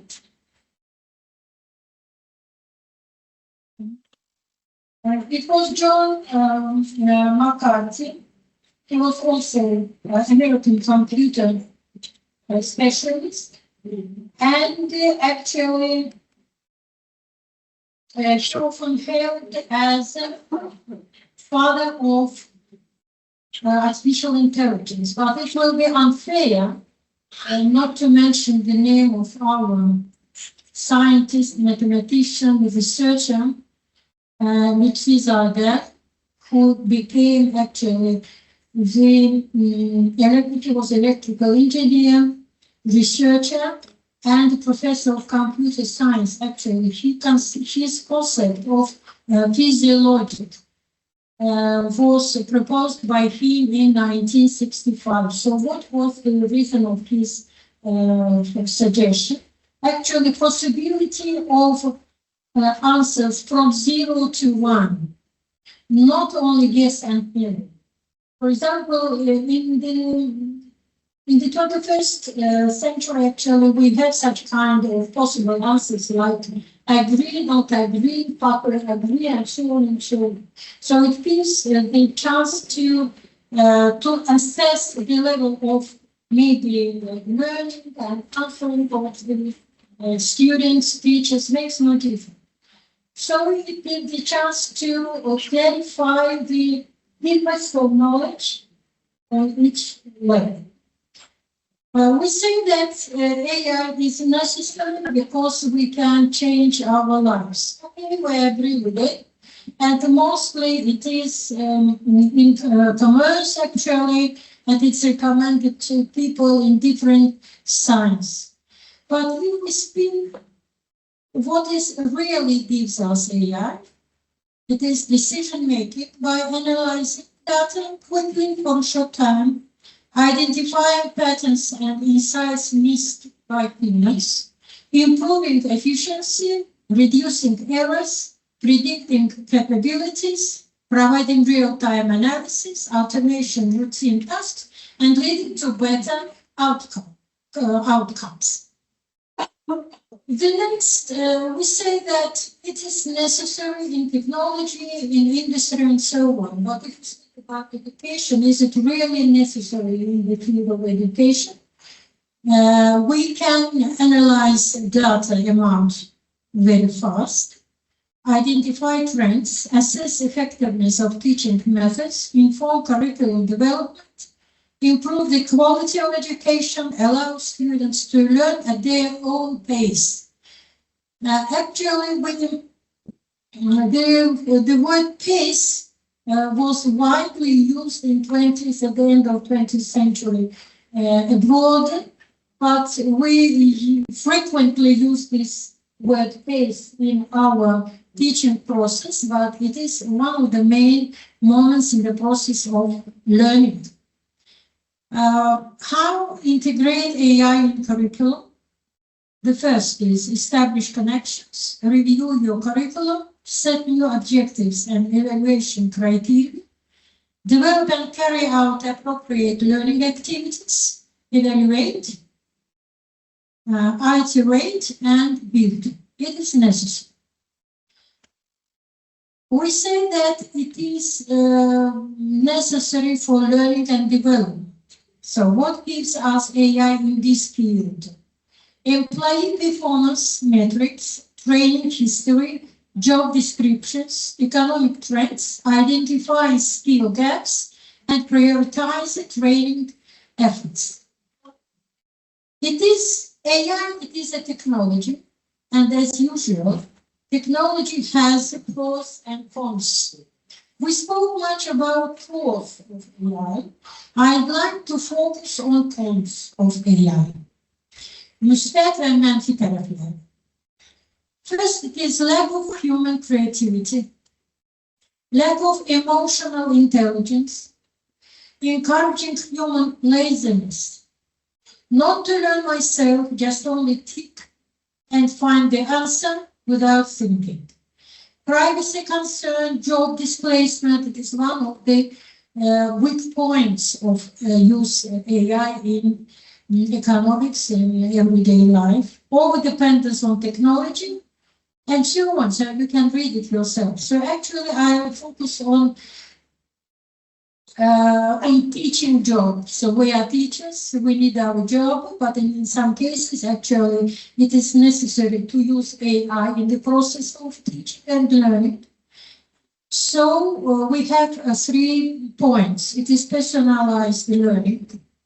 It can be used by teachers, vice versa, by learners also. But in this case, actually, we can identify strengths and weaknesses. Then productivity and efficiency, and creating and supplementing content. I like the last one because it gives the teachers and learners too the chance to work on self and focus on self-development. The list of tools which can be used actually in this field We say that it is helpful for students. So how can AI help students? Generate custom learning materials, entire lessons tailored to a student's strengths and weaknesses. I'd like this point. Focus on the topics they need and maximize their learning efficiency.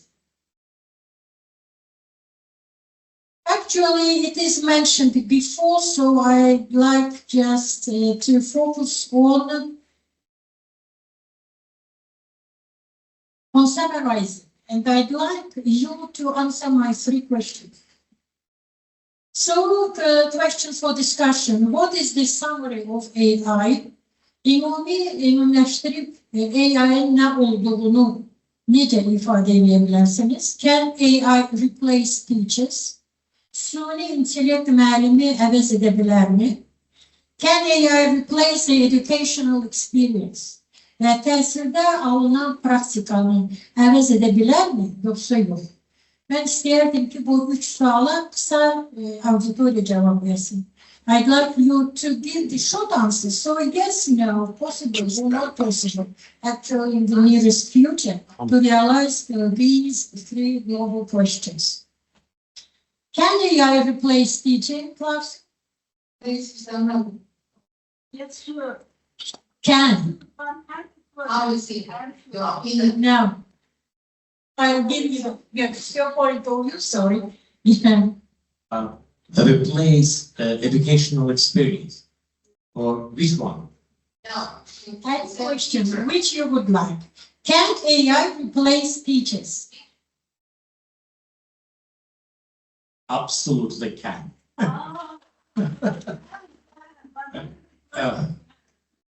May through when We have some 3 dots we have in any way, because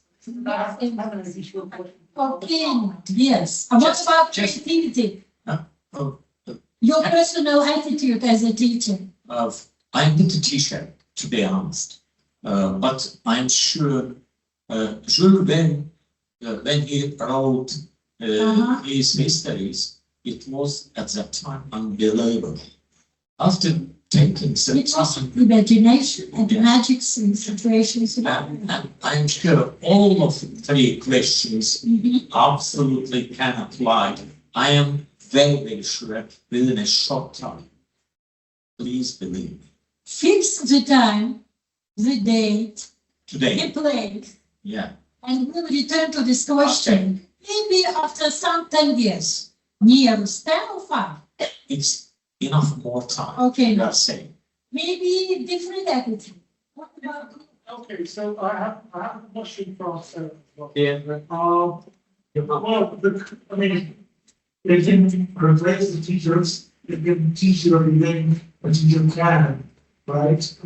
But when it comes to the philosophy, when it comes to the creativity, as she said, there are lots of things you can ask AI, and AI has got no clue about it. It is your creativity, your thought process, your philosophy, the thing you want to find. Maybe AI has got no answer to that. A. B. AI is sometimes about that objective. Because I don't use AI, I just use it once, just checking that what kind of information does it give to our research student. So the kind of thinking I get when I sleep at night, something that I can ponder on, something I can write on, something I can work on. And ask the same thing early in the morning and get up and say, I ask the AI, whatever AI I have, maybe I'm not really updated with AI, but it just gives me thousands of different options. So what I'm trying to say is, as far as this creativity is concerned, as far as the philosophical thinking is concerned, AI is not helpful. But if you ask AI that where is east and west and how would it go from here, it will answer. Can I?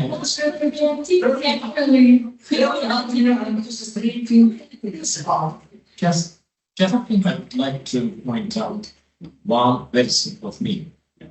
Today we are discussing about artificial intelligence, but we don't know the main meaning of artificial intelligence, unfortunately. When we'll clearly understand what is the artificial intelligence, we will believe all of those questions and questions which you pointed out. Maybe, I believe yeah, absolutely. yeah, maybe I don't. It's my position. Yeah, right. Thank you for your answer. Oh my God.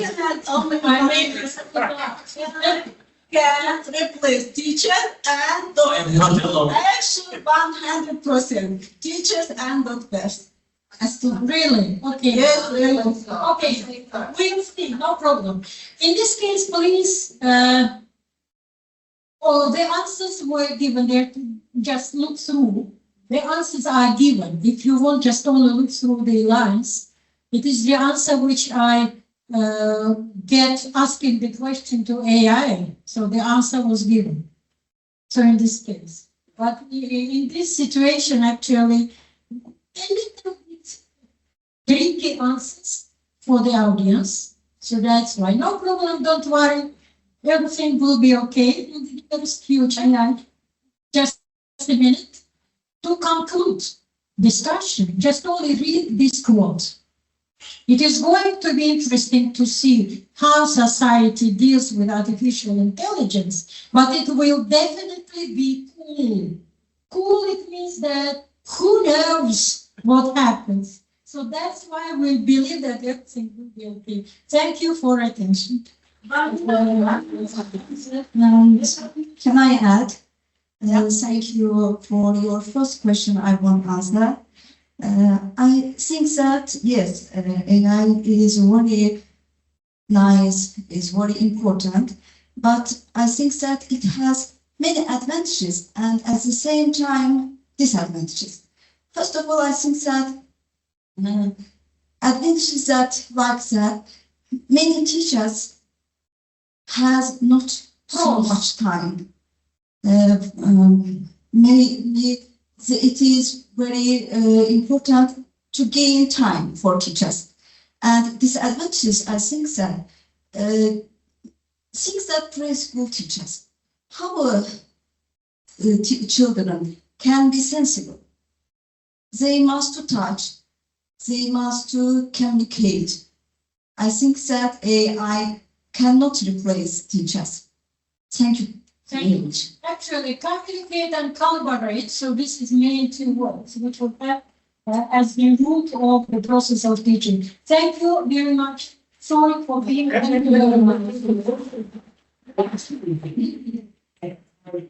So our next keynote speaker, is the final keynote speaker, Mr. Shiraz from Azerbaijan. I have actually. Can you just take this off, please? Please, you say your tongue time because I don't. Well, I'll just take it off. Thank you. So,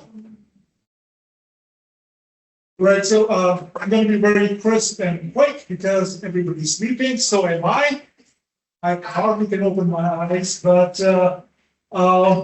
thank you so very much for giving me an opportunity to speak on AI and international relations, as how international relations is being integrated in AI. So, Dr. Rustam, thank you so very much. Mayor Van Khanum, thank you for giving me the opportunity. So, international relations, you know, what international relations is. Simplifying it, relations of two countries, two sovereign countries, or maybe not sovereign countries, between each other, as what is their foreign policy towards each other, as how do they interact with each other, how do they communicate with each other, how do they do the bilateral, cooperations with each other. It is based on the sovereignty, the diplomacy, or conflict and security. These are the three things which I'm trying to, ponder on.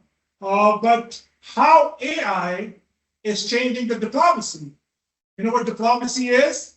An ambassador goes to another country, meets the other ambassador, and says, listen, we have these things in common, let's work on it. That's diplomacy. But where is AI coming from that? Why is it's so important, not so important anymore for a diplomat to go and talk about his things? Okay, what AI does is it tells you the historic part of the relations between the two countries. For example, I'll just give you an example. I'm from Pakistan, this is Azerbaijan.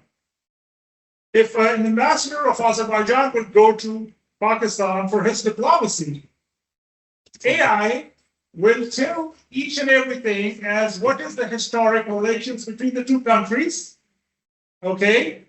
What kind of MOUs are we going through? What kind of a bilateral cooperations we are going through? And what further can be done, all right? For example, in Central Asian countries, are all landlocked countries. Okay. So they are dependent on the other countries to have an access to the routes, to have trade and all that.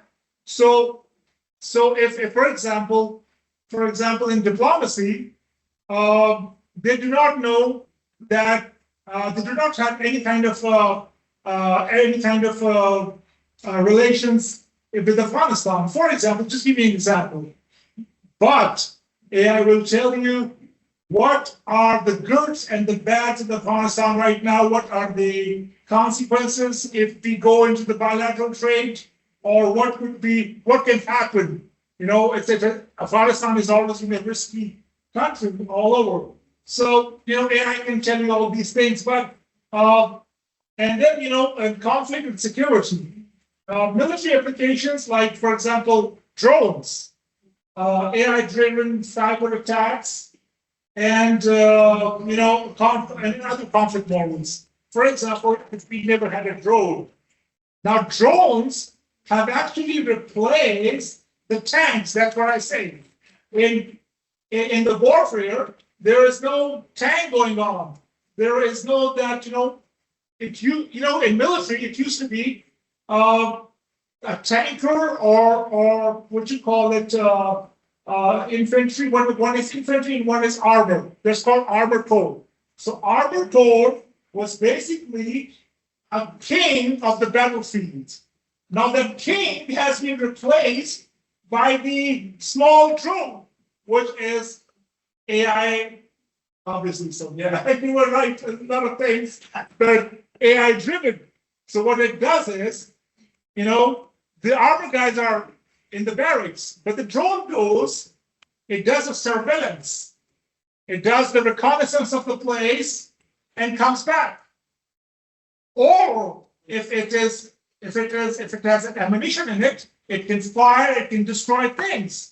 So, you know, that's how, I mean, it has replaced, the small drone has replaced the big tank. And there should be a tanker and all that. So as geopolitical change, scenarios being changed, it was a multipolar world, it was a bipolar world, monopolar world, and then now it's a multipolar world, right? Exactly this, like, you know, technology is changing with that, with the polarities. I've seen bipolar world. So in bipolar world, Pakistan was like, you know, very close.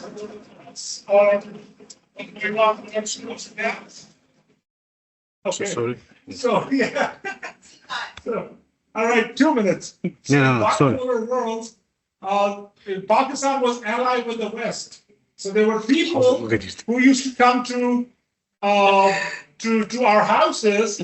For example, I've met Richard Nixon. He came to our house. My father was posted back in Pakistan, so he was a commandant then. So they, Western people, like I've seen Diana coming to London and all. So London is the next border to Afghanistan, and towards the Pakistan side. So what I'm trying to say is when they have their own interests, then they do it. But the conflict, I mean, the interests keep on changing. So So AI can do miracles, but in military, as we know right now, drones are being used, cyber warfare is going on. You get up in the morning, your mobile phone is not working. You go to the ATM, your ATM is not working. You go to the bank is crashed. The whole society is collapsed. You lose billions of dollars for what? Nobody attacks you, of course. AI. So thank you so very much. Take care of yourself. Nobody has the question. Fantesinə çox böyük minnətdarlığımı bildirirəm. Mənim üçün çox şərəfli, fəxrli. Mən bir ürək sözümü demək istəyirəm. Burada əksəriyyətinin döşsünəsində Faruk Bülbülü gördüm. Hamı bir-birindən xəbərsiz, Faruk Bülbülü ürəyin üzərində sol tərəfdən taxmış. Bu deməkdir ki, hər birimiz bura ürəklə qatılmışıq. Faruk Bülbülün sevgisinə gəlmişik. Bu konferans çox möhtəşəm keçdi və əvvəlcədən bəyannamə hazırlanmışdı. Və mənim üçün xoşdur ki, etimad göstərilir. Məhz sizin nəzərinizə çatdırmanız mənə həvalə edilir.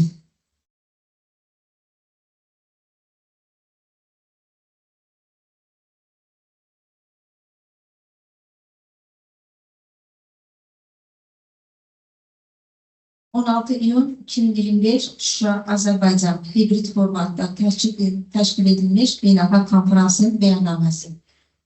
Biz dünyanın 20-dən artıq ölkəsindən gəlmiş alimlər, mütəxəssislər, siyasətçilər və innovatorlar olaraq süni intellekti daha yaxşı gələcək üçün çağırışı ilə 16 iyun 2025-ci il tarixlərində hibrid formatda keçirilən Global Research Conference Şuşa çərçivəsində Şuşa şəhərində və onlayn platformada bir araya gəldi.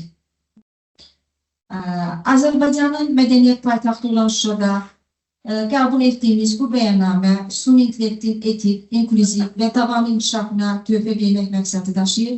Bu sənəd süni intellektin insan rifahına və qlobal ədalətə xidmət etməsinə yönəlmiş elmi, texnoloji və mənəvi öhdəliklərimizi bəyan edir. Süni intellekt insan hüquqlarını, şəxsi azadlıqları və fərdi məlumatların toxunulmazlığını qorunmalıdır. Süni intellekt sistemləri mədəni müxtəlifliyi nəzərə alaraq ədaləti, məsuliyyəti və şəffaf şəkildə hazırlanmalı və tətbiq olunmalıdır.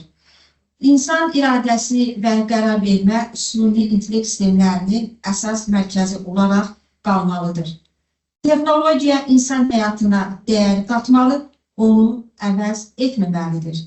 COP29 çərçivəsində irəli sürülmüş yaşlı süni intellekt təşəbbüsləri dəstəklənir və qlobal əməkdaşlığa çağırış edilir.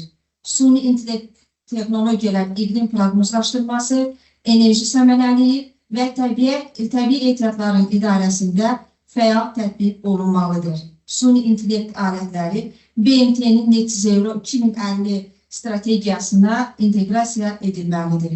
Yerli və beynəlxalq yaşlı texnologiyalar üzrə konsorsiyumlar yaradılacaq.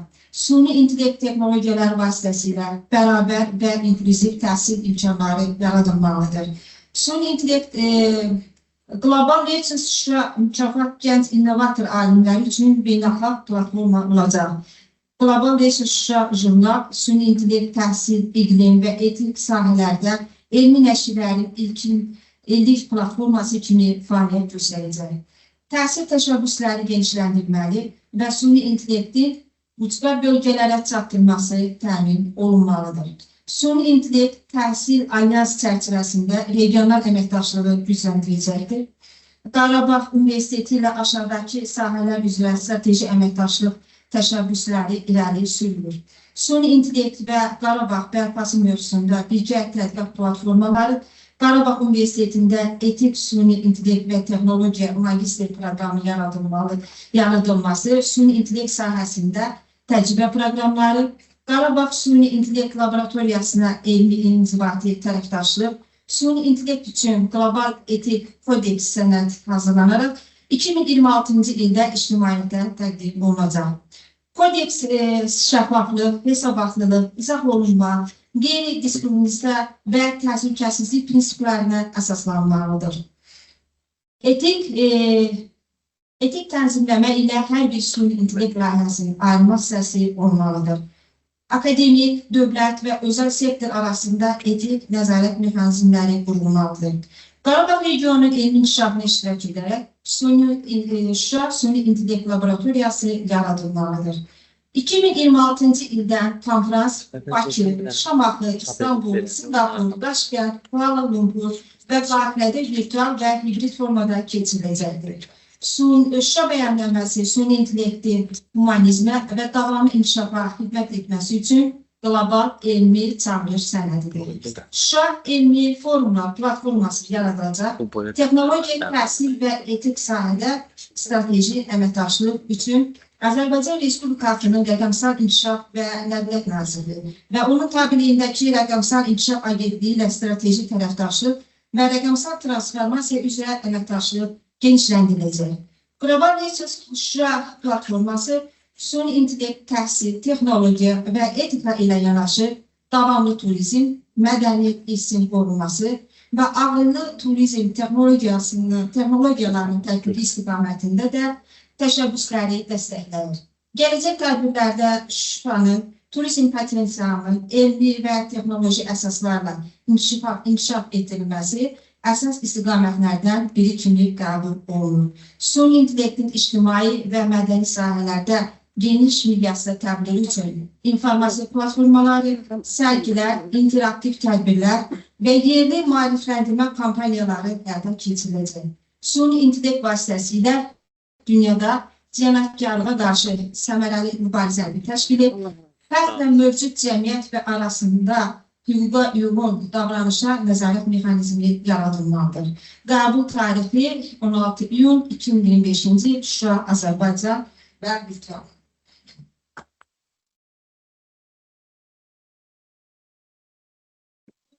Elektron formada alınacaq və müvafiq ünvanlara elektron formada göndəriləcək sənədimiz. Mən bir daha təşəkkür edirəm hər birinizə.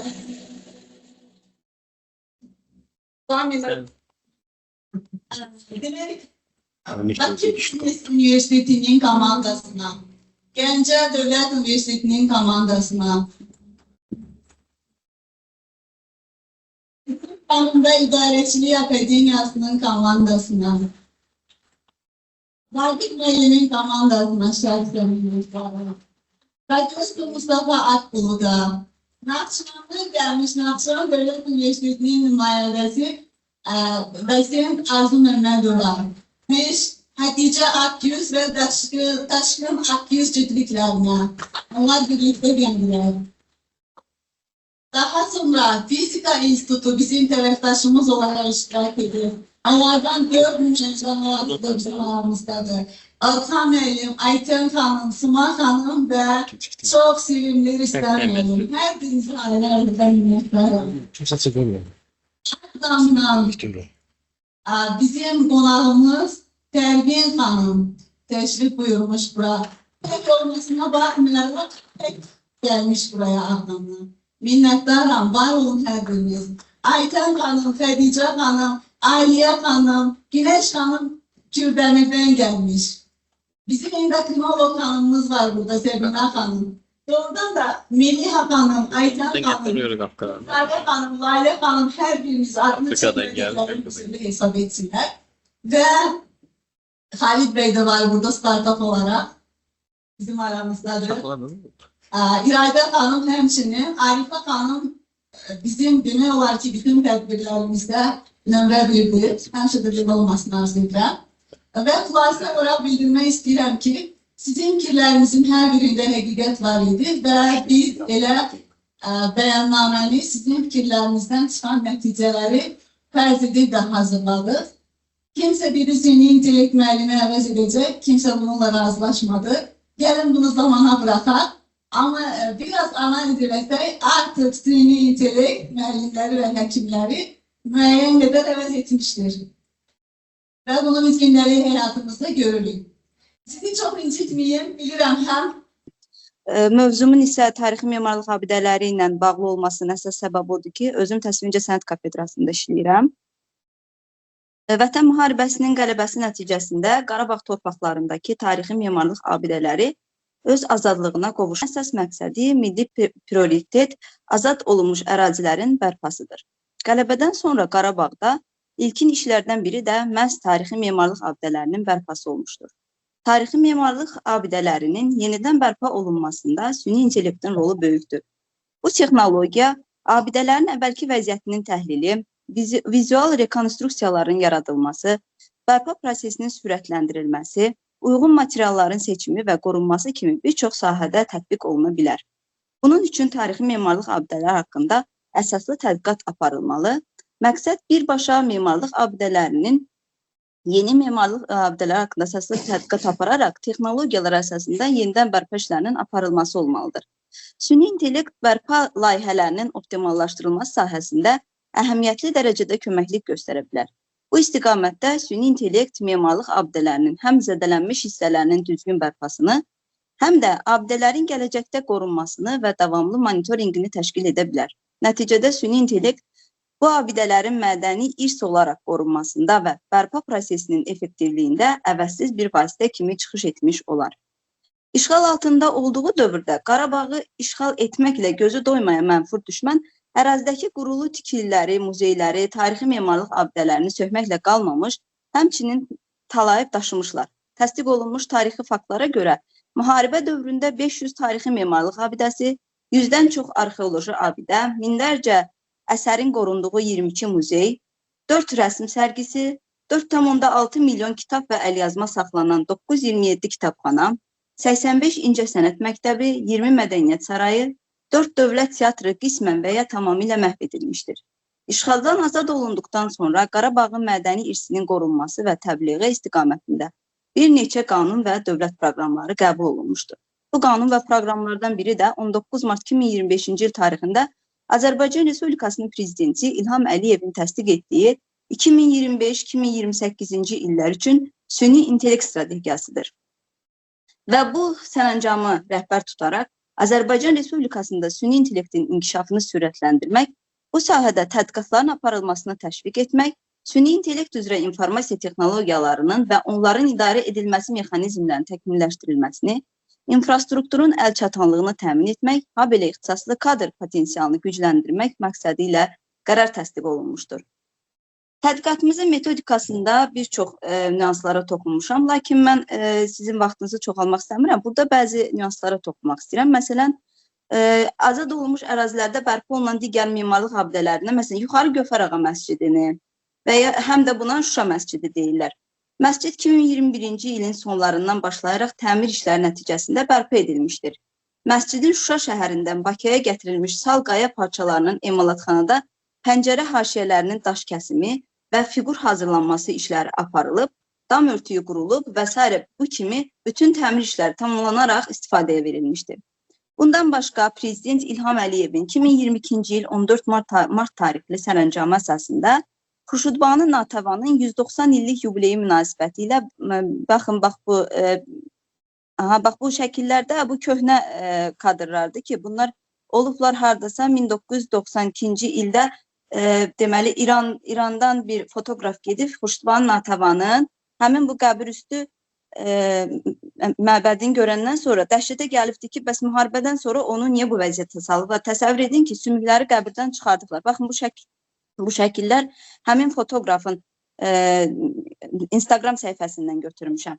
Və 2022-ci ildə prezident sərəncam verdikdən sonra Kənan Əliyev tərəfindən 350 sm hündürlükdə boz qranit materialdan yenidən şairənin büstü hazırlanaraq əvvəlki yerində quraşdırılmışdır.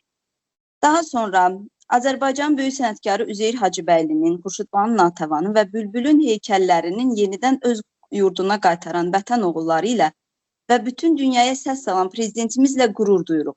Çünki bax o 3 heykəl var ki, orada onlar güllələnmiş heykəllərdir. Onları vaxtı ilə ermənilər oradan aparmışlar Gürcüstana ki, satsınlar. Baxın bu 3 heykəl. Onları aparıblar Gürcüstana ki, satsınlar. Çünki onların materialı tunçdan hazırlanıb və onu satmaq istəyiblər. Lakin orada Azərbaycanlılar onu görərək, deməli, Azərbaycanın xadimi Polad Bülbüloğlu'na müraciət ediblər və Heydər Əliyevin təşəbbüsü ilə onları yenidən bizim deməli ABŞ dolları 500 dollara onlar alıb gətiriblər Azərbaycana. Deməli, ha vaxt ki artıq Şuşa azad olunduqdan sonra yenidən qaytarılıb yerlərində məskunlaşdırılıb və baxanda Xurşudbanu Natavanın baxın baş barmağı görsüz yoxdur. Sonra ona görə güllələnmiş heykəllər deyilir ki, onlar bütün güllə deşikləri ilə hamısı görsənir orada. Digər dağıdılmış tarixi memarlıq abidələrinin süni intellektdən istifadə edərək bərpası daha məqsədə uyğun hesab olunur. Doğrudan da o çox bizə əhəmiyyətli ola bilər süni intellektdən istifadə edərək yenidən bərpa. Tarixi memarlıq abidələrinin yenidən bərpa olunması üçün onların tarixini və geniş təhlilini aparmaq lazımdır ki, bunu süni intellektdən bəhrələnərək etmək daha əlverişli olar. Bu üsuldan istifadə edərək memarlıq abidəsinin əvvəlki vəziyyətini dəqiqliklə təhlil edə bilərik. Məsələn, hər hansı tarixi sənədi oxumaq üçün memarlıq abidəsinə aid olan hansısa faktı dəqiqləşdirmək üçün optik simvolların tanınması proqramından istifadə edərik. Daha sonra tarixi sənədlərini həyata keçirmək üçün ideal bir vasitədir. Sonra tarixi şəkillərin və foto şəkillərin təhlili və analiz üçün görüntünü tanıma və analiz proqramları var ki, abidələrin və hadisələrin vizual rekonstruksiyasını həyata keçirmək üçün faydalıdır. Məsələn, memarlıq abidələrinin bərpa sahəsində Google Vision API istifadə edilərək bərpa prosesini daha sürətli və dəqiq etmək mümkündür. Google Vision API proqramı şəkil tanınma və təhlil üçün istifadə oluna bilən süni intellekt proqramıdır. Memarlıq abidələrinin bərpasında ən vacib məsələlərindən biri zədələnmiş hissələrin və koroziya və ya dağılma əlamətlərinin təhlilidir. Google Vision AP dağılmış daşlar, qırılmış pəncərələr, köhnəlmiş fəsadlar və digər strukturların vizual olaraq aşkar edilməsini təmin edir. Əslində proqramlar həddən artıqdır və mən məqaləmdə onları qeyd etmişəm. Sadəcə olaraq nəzərə alıram ki, vaxt məhdudiyyəti var. Vaxtınızı çox almaq istəmirəm. Təşəkkür edirəm sizə. Hanım dedi ki, harda işləyir? Bu, sən Xurşudbanu Natavanın heykəlindən danışdın. Bəs biz 44 günlük müharibəyə qədər, o Qarabağ azad olana qədər bu heykəl harda saxlanılırdı, bilirsənmi? Xeyr, o dağıdılmışdı. Bu heykəl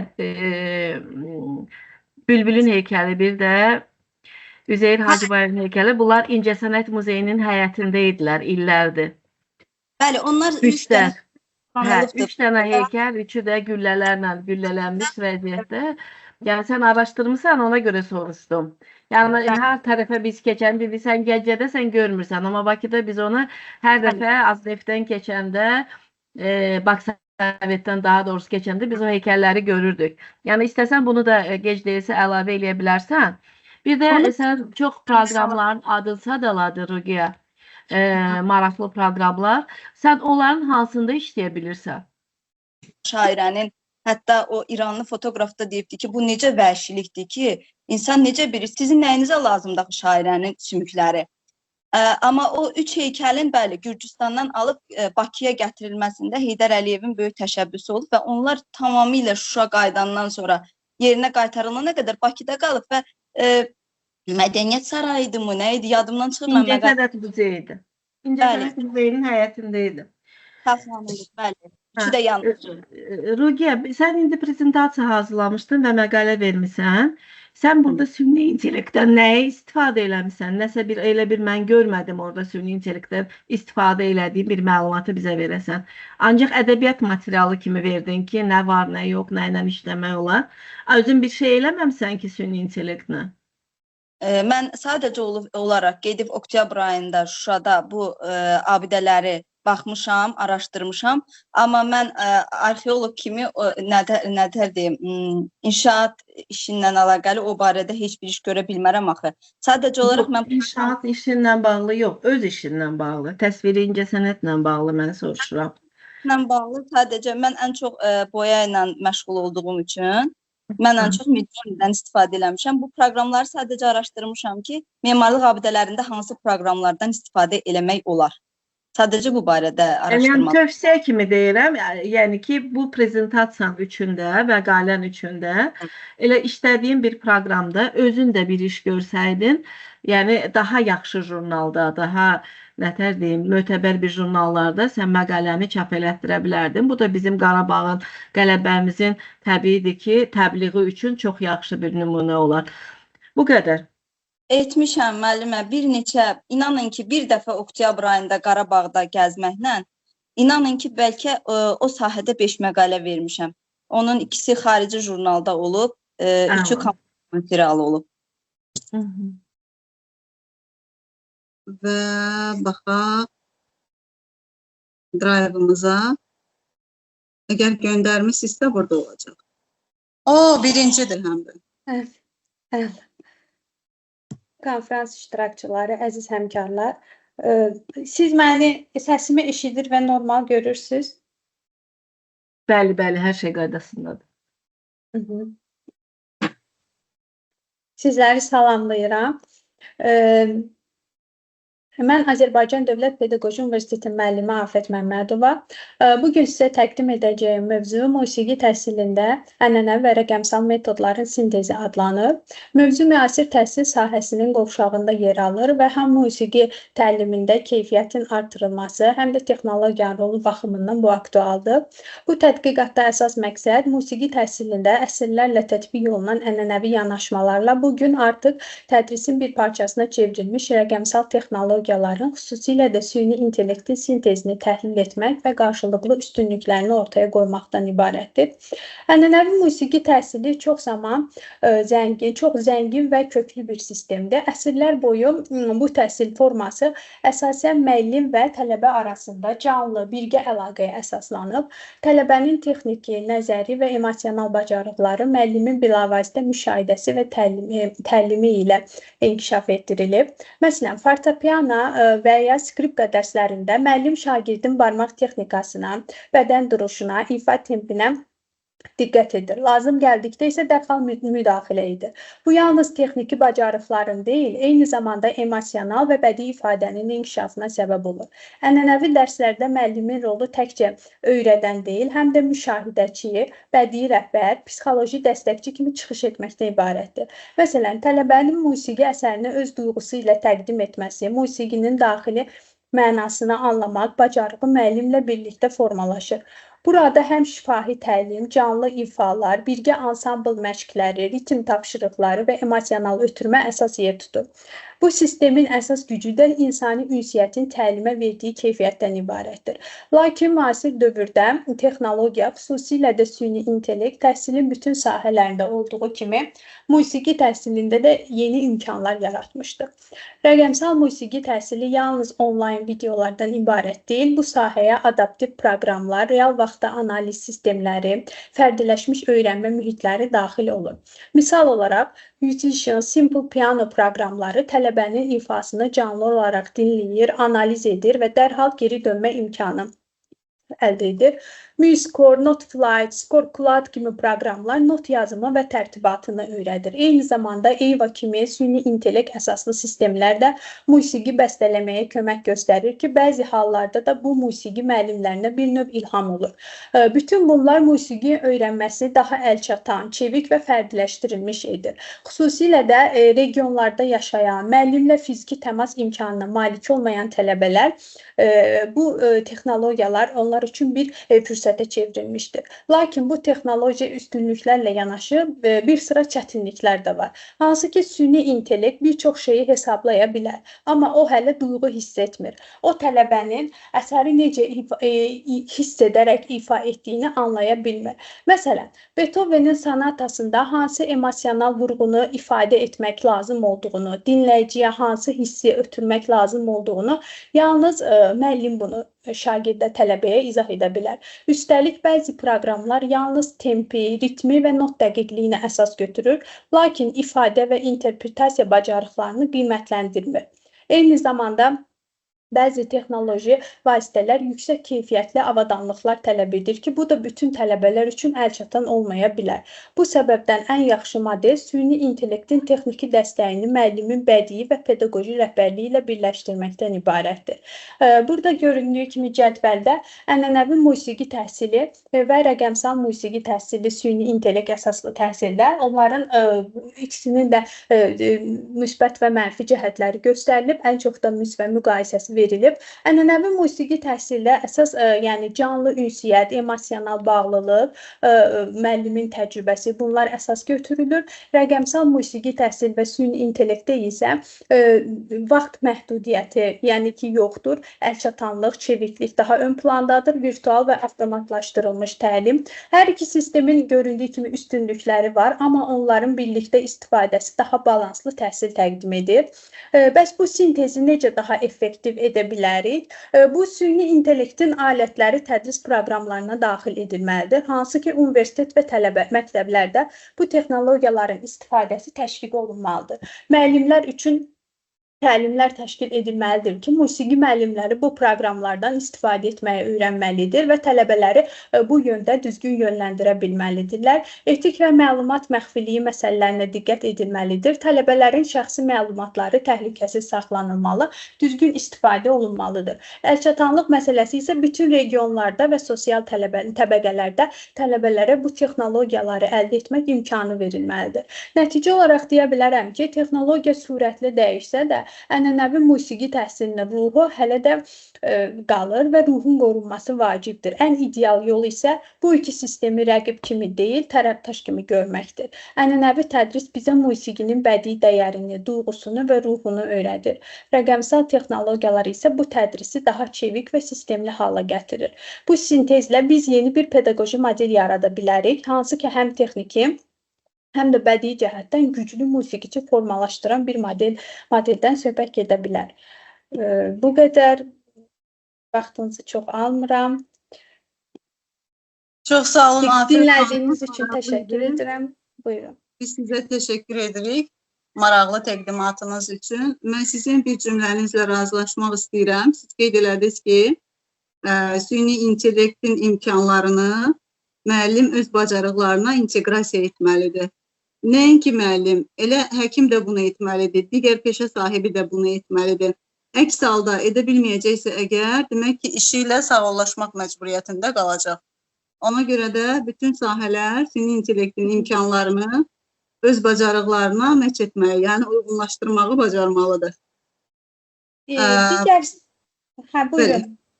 Digər sahələrdə o qədər deyə bilmərəm. Musiqi sahəsində süni intellektlə birgə əməkdaşlıq, yəni müəllimin, şagirdin çalışması nisbətən artıb.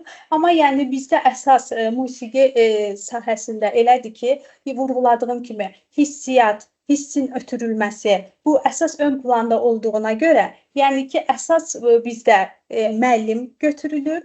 Süni intellektlə birgə çalışsa bu verimlilik daha da yaxşı bir hala gələ bilər də. Amma əsas ənənəvi dərs modelləri, belə canlı çıxışlar, canlı dərslər bizdə ön planda qalır. Bəli, mümkün qədər ona yer verməyə çalışırsınız, amma mümkün olmayanda artıq gücümüz bir şeyə çatmır. Ona görə də hamısına hazır olmalıyıq. Nəticə etibarilə bacarıqları inkişaf etdirmək, tələb olunan süni intellektin bizim qarşımıza çıxara biləcəyi təhlükələri önləmək üçün ancaq və ancaq müəllimlərin öz bacarıqlarını dayanmadan inkişaf etdirməsi tələb olunur. Minnətdarıq bir daha. Əlavə sualı olanlar mı? Afət xanıma. Ekspertlərimizdən. Mətanət xanım, mikrofonunuz bağlıdır əzizim. Üzr istəyirəm. Afət xanım çox gözəl çıxış elədi, çox maraqlı çıxış elədi, səlis çıxış elədi həm də. Afət xanım, yəni heç bir qeydim yoxdur sizin çıxışınızda. Sadəcə demək istəyirəm ki, musiqi sahəsində əslində süni intellekt ən birinci istifadə olunan sahələrdən biridir ki, kompüter vasitəsilə çoxlardan artıq müxtəlif proqramlar vasitəsilə musiqilər bəstələnir, dəyişdirilir. Yəni sən daha çox yaxşı ifadə eləyərsən, bu sahə daha çox istifadə olunur. Amma sən də o doğrudan da əsas o insani. Mən Sizdən qabaq çıxış eləyən deməli Rəmdə xanım idi deyəsən. Dedi ki, bu Qarabağ deməli Xocalı faciəsi ilə bağlı müəyyən bir tapşırıq dedim süni intellektə, amma onu mənə verə bilmədi. Amma bəzən də maraqlıdır ki, özü deyir ki, özü cavab verir ki, mən süni intellektəm. Mən bunu ancaq qüsurlarla eləyə bilərəm. Mən bunu insan kimi eləyə bilmərəm. Hətta özü belə boynuna alır. Sən də çox yaxşı doğrudan o cəhətləri şeylədin. Doğrudan da elə bir ki, bir maşın şeyi kimi olar, ritm. O əsas o ifadəni mən özüm də musiqi məktəbi qurtarmışam, baxmayaraq yan coğrafiya sahəsindəyəm. Amma 7 illik musiqi məktəbini bitirmişəm. Həqiqətən də sən çox qəşəngdir. İfadeler verdim Beethoven'la bağlı falan ki doğrudan da onu mümkün değil. O hissi vermək mümkün değil. Təşəkkür edirəm. Mən təşəkkür edirəm rəyiniz üçün. Çox vaxt əsərlərdə ifa zamanı biz tələbələrə bildiririk ki, bu hissə kulminasiyadır, hissin ən pik nöqtəsidir. Bunu çatdırmalıyıq. Dinləyici bunu hiss eləməlidir. Amma hər hansı proqram orada sadəcə ritmin və notun dəqiqliyini vurğulayır. Şagird onu bilməyə bilər də. Yəni amma müəllim onu vurğuladıqda musiqidə, yəni dinamik işarələrlə biz onu daha gözəl hala gətirə bilirik də ifanı. Süni intellekt indilik onları vurgulamaq imkanına malik deyil, amma düşünürəm ki, gələcəkdə yəqin ki, bu da olacaq. Competition of US, China and Russia, one of the major powers in Central Asian countries, and what are the implications of these countries? So I'm just going to talk about it. How much time do I have? You can take only 10 minutes. 10 minutes enough for you? Yeah, I'll try to wind it up. Yeah, but good to see all of you. Okay, so the U.S., China, and Russia are the major, major powers in Central Asian countries. The world economics and the world geopolitics has been changing for 2 decades now. The world was before it was a bipolar world after World War II, and then it got monopolar, and then now it's a multipolar world. The world geoeconomics and geopolitical scenario has been changing. Now it's a multipolar world, but there's still, you have 3 big powers in every region, especially in Central Asian countries. Central Asia countries, with the 5 istans in Central Asian countries. So China and Russia and in U.S. are the major powers in the region. But after the withdrawal of U.S. back in recently from Afghanistan, the U.S. hegemony in the region has not been very significant. It has lost its hegemony, it's lost its power in the region. But now the 2 big powers in the region are China and Russia. Russia has always been there in the region in Central Asian countries, quite connected to it. Before the dissolution, the Central Asian countries were part of Russia. As all you know, you've been part of the region. So and so forth. But Russia and China has both a lot of investments in the region, and so as U.S. But from economic to other integrations, to strategic integrations, and to a lot of stakes. Three of the big powers have a lot of stakes in the Central Asian countries, whether economic. If we call the economic integration, BRI, Belt and Road Initiative of China, plays a very vital role in the connectivity of all these regions. For example, China's Belt and Road Initiative connects Europe to Central Asia to South Asia, can connect, and has all the opportunities to connect all these 3 or 4 regions, and it is not only giving connectivity, but it is giving you a lot of job opportunities, a lot of other economic activities to the whole region, but especially to the Central Asian countries. And Central Asian countries are the bigger part of Belt and Road Initiative, and so on and so forth. So, but the big thing is that how AI is integrated in international relations. AI, as we all know, is in artificial intelligence, and artificial intelligence and international relations are two different subjects.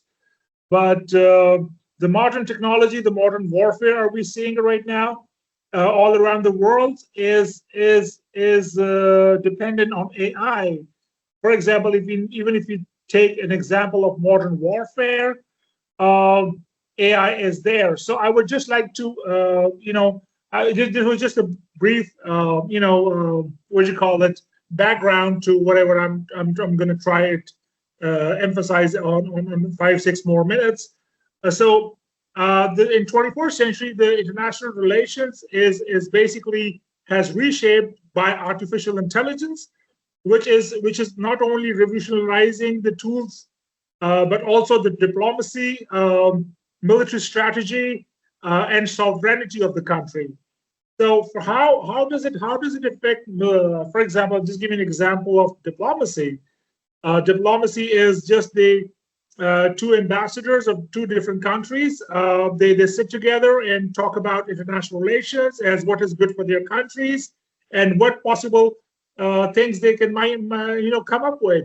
That's called diplomacy. But how that diplomacy is, for example, changing. How AI is changing that diplomacy. Now, in AI, we have a lot of tools. For example, you don't need an interpreter for diplomacy. For example, if I do not know Azeri language and I'm coming from Pakistan and I meet an ambassador from Azerbaijan who doesn't know English. So what AI can do is AI can translate multilingual. You don't need to have a translator or interpreter. I'm just giving you a very small example. So, and then for example, sovereignty and power. States use AI for their sovereignty. China, for example, use AI power surveillance and satellites to monitor its border and foreign military activities. Now, for example, China has a lot of disputed territory with India, and India in last years they had a lot of skirmishes between them, and what happened was that China could monitor it from satellite and keeping a surveillance on its borders, because both of the countries are really huge, and there's obviously border disputes between the two countries. And in the recent past, we have witnessed that as well. So and then we have more of that is, for example, military surveillance and sovereignty and all that. Then we have diplomacy, which I have given you an example of. Then AI is used in conflict and security. So AI fuels military transformation through autonomous weapons, cyber warfare, and predictive defense models. Russia's use of AI in hybrid warfare, disinformation, election interference, and demonstrates how modern conflict can be transcended into a traditional battlefield parameters. So what is it? Is misinformation. Now, misinformation and disinformation can be done to destabilize any country. Misinformation could be done on the social media.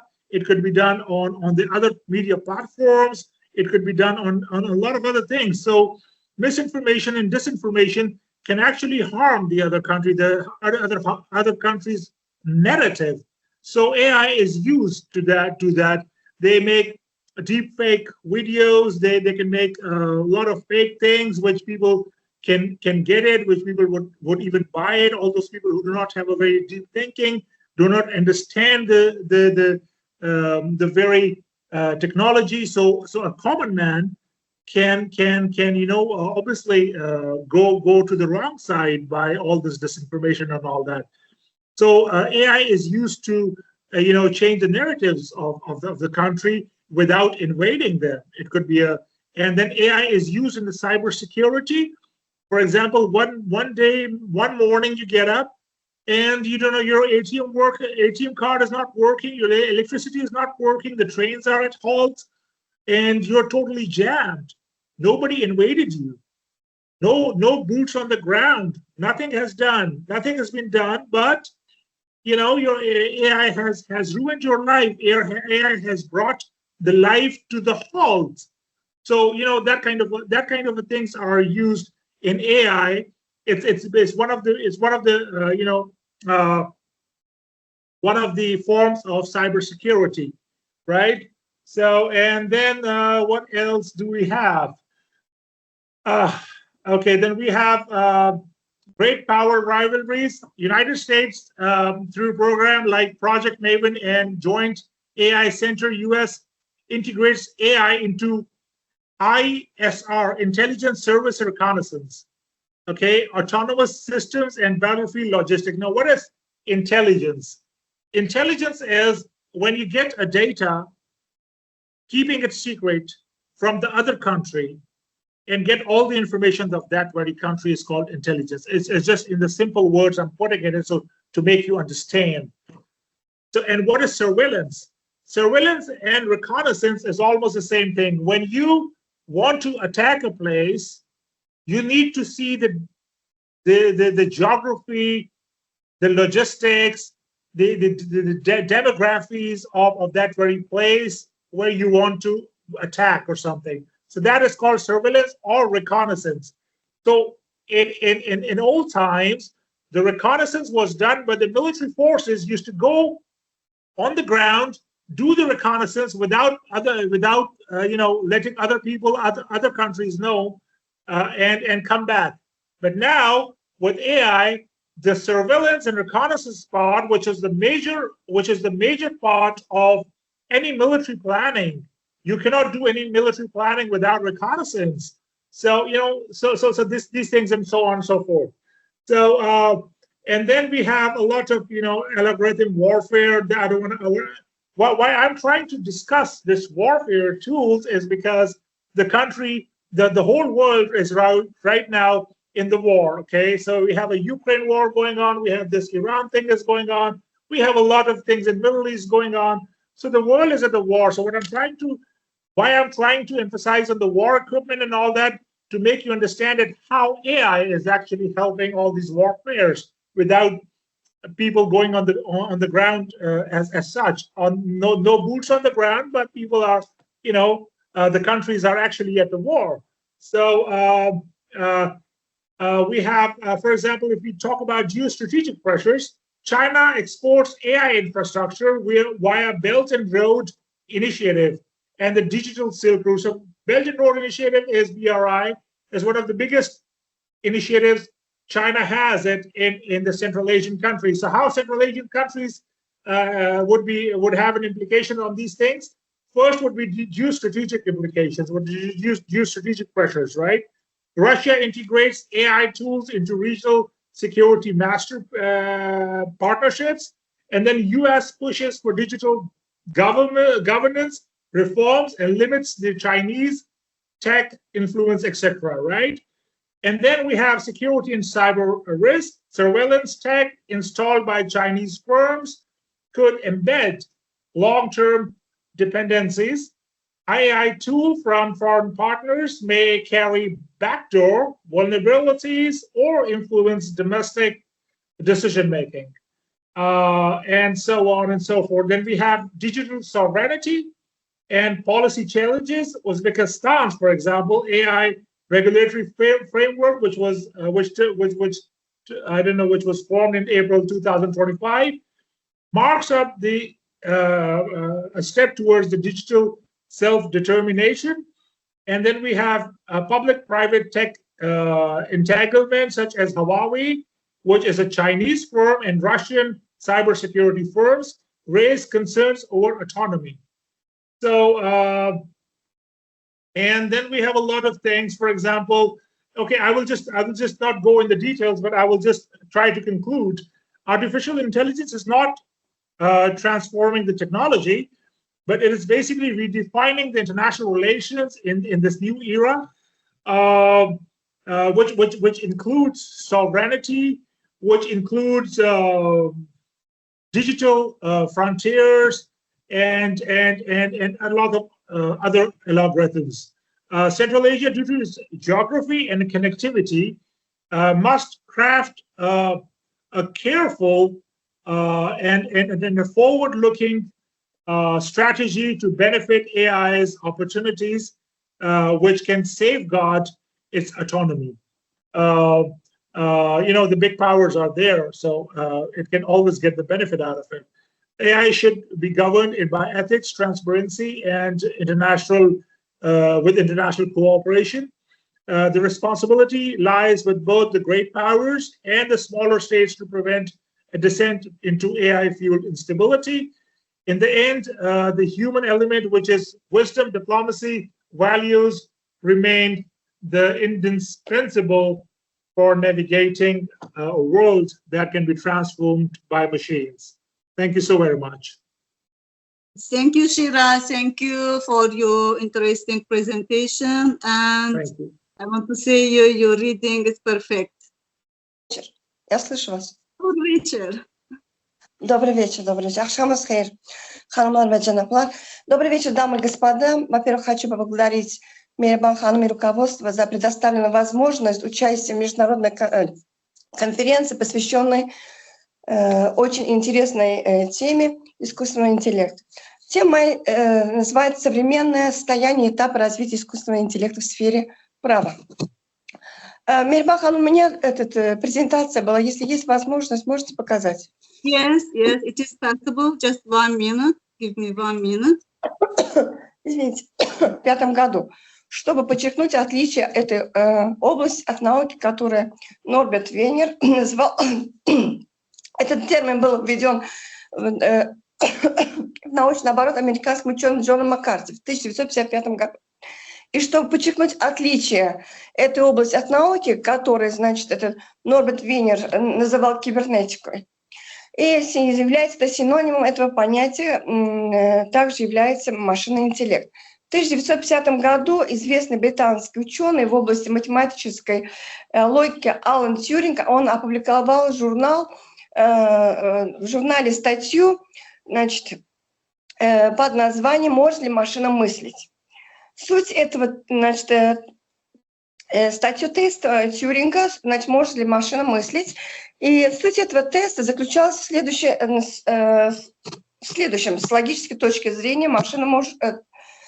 Извиняюсь.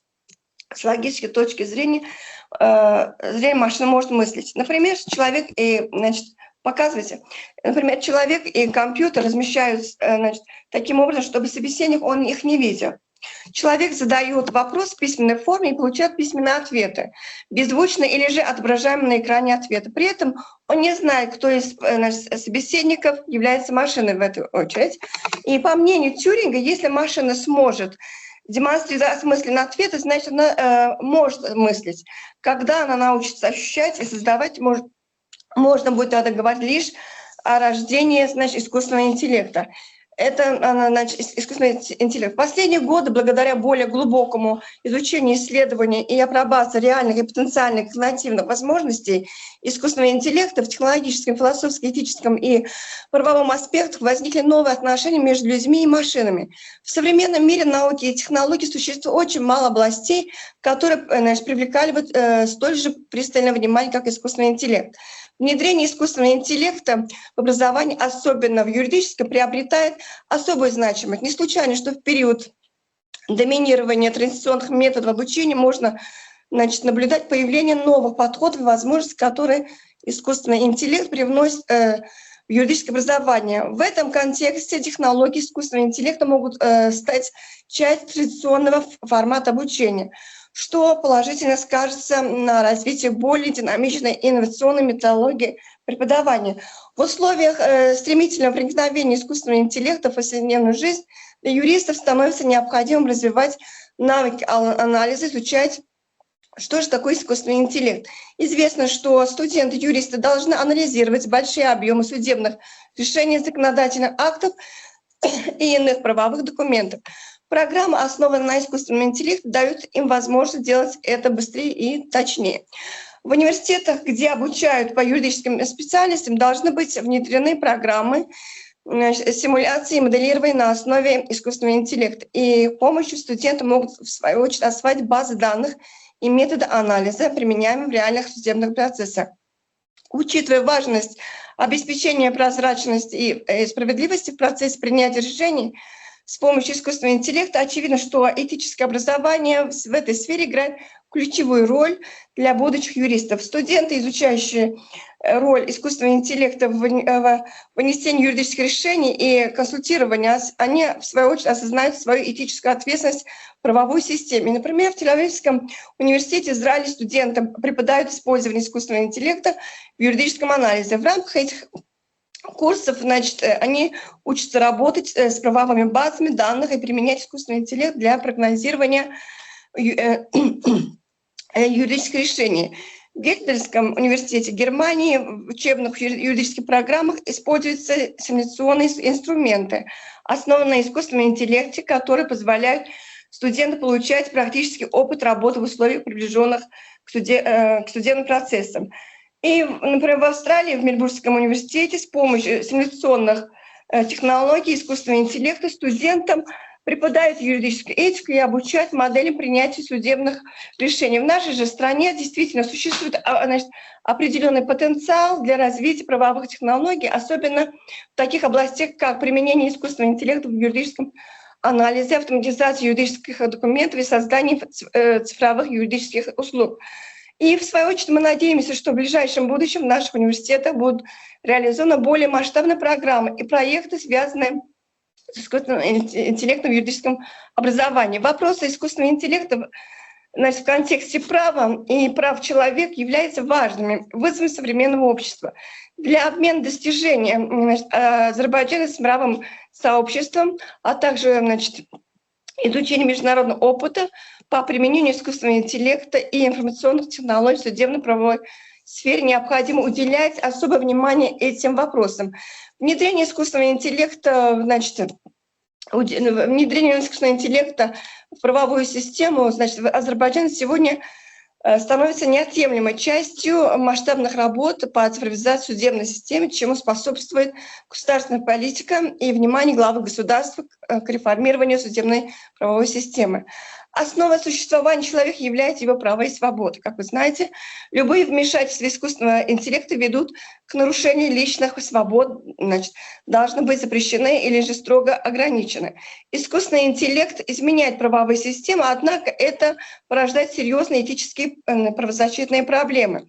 Что именно может сделать с искусственным интеллектом, каков его потенциал в будущем?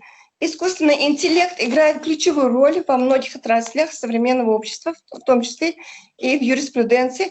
Он предлагает юристам различные инструменты, позволяющие выполнять их работу более эффективно и точно.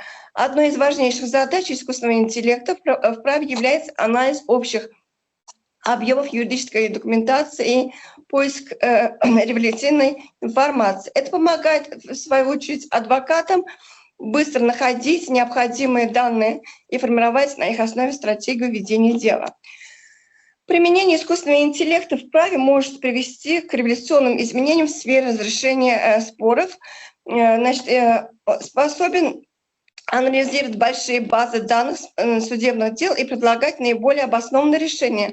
Это делает судебные процессы более оперативными и эффективными. И какие же правовые и этические вызовы связаны с использованием искусственного интеллекта при принятии решений? Искусственный интеллект, он меняет подход к праву и правам человека, однако его регулирование является важнейшей задачей. Необходима разработка этических принципов. Принцип искусственный интеллект должен также стать инструментом для обеспечения справедливости, а не препятствием для нее. Будущее этой технологии мы должны формировать с ответственностью. И искусственный интеллект пока не признан субъектом права, а значит, не может он нести ответственность за причиненный ущерб.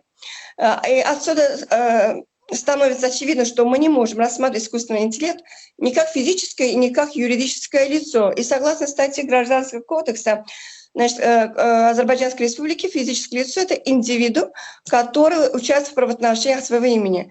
Юридическое лицо, согласно 43 статьи, Это специально созданная организация, зарегистрированная в установленном законом порядке, обладающая определенными правами.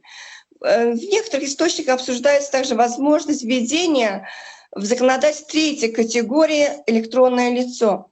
Электронное лицо, но реализация этой идеи пока кажется невозможной. Тогда возникает вопрос, так, если робот или же компьютерная система на основе искусственного интеллекта причинит гражданско-правовой ущерб, кто же будет нести ответственность?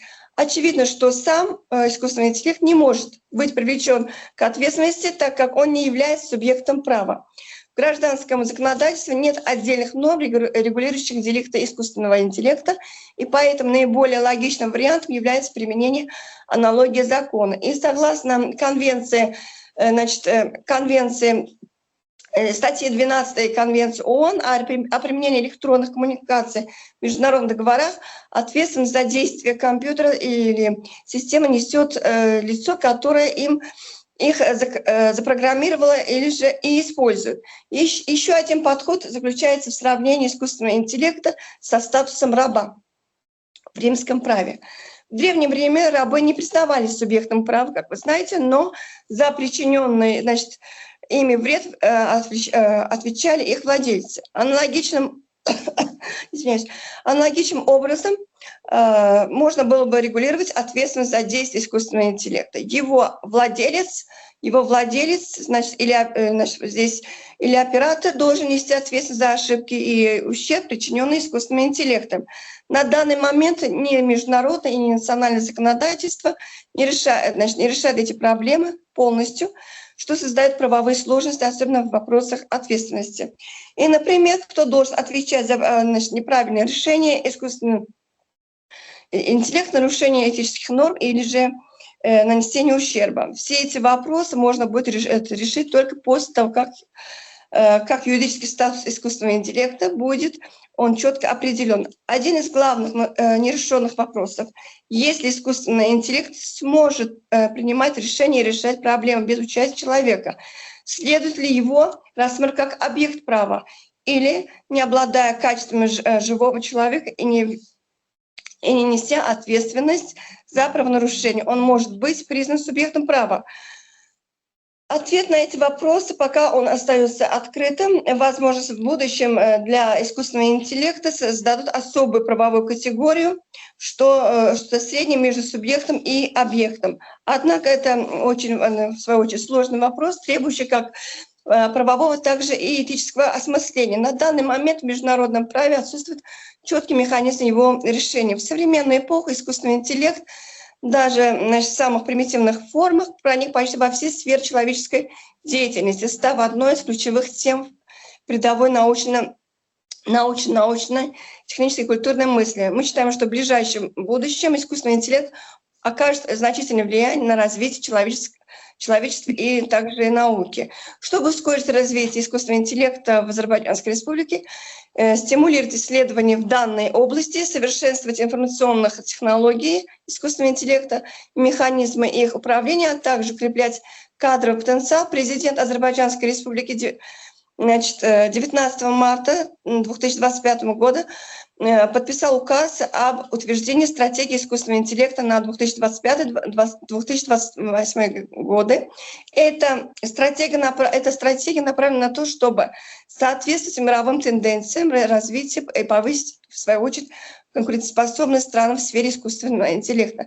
Среди ее целей также развитие высокопроизводительной вычислительной инфраструктуры, обеспечение этичного и ответственного использования искусственного интеллекта, внедрение международных стандартов, защита конфиденциальности данных и минимизация риска, связанных с принятием решений. Реализация данной стратегии будет способствовать укреплению экономики страны за счет стимулирования инноваций и привлечения инвестиций в высокотехнологической сфере. И в то же время создание этических правовых рамок обеспечит, в свою очередь, защиту интересов общества, прозрачность и справедливость в применении искусственного интеллекта, повысить доверие к этой технологии, способствовать более широкому распространению социально-экономических выгод. Определение государственной политики в области искусственного интеллекта играет важную роль с точки зрения экономического развития и регулирования.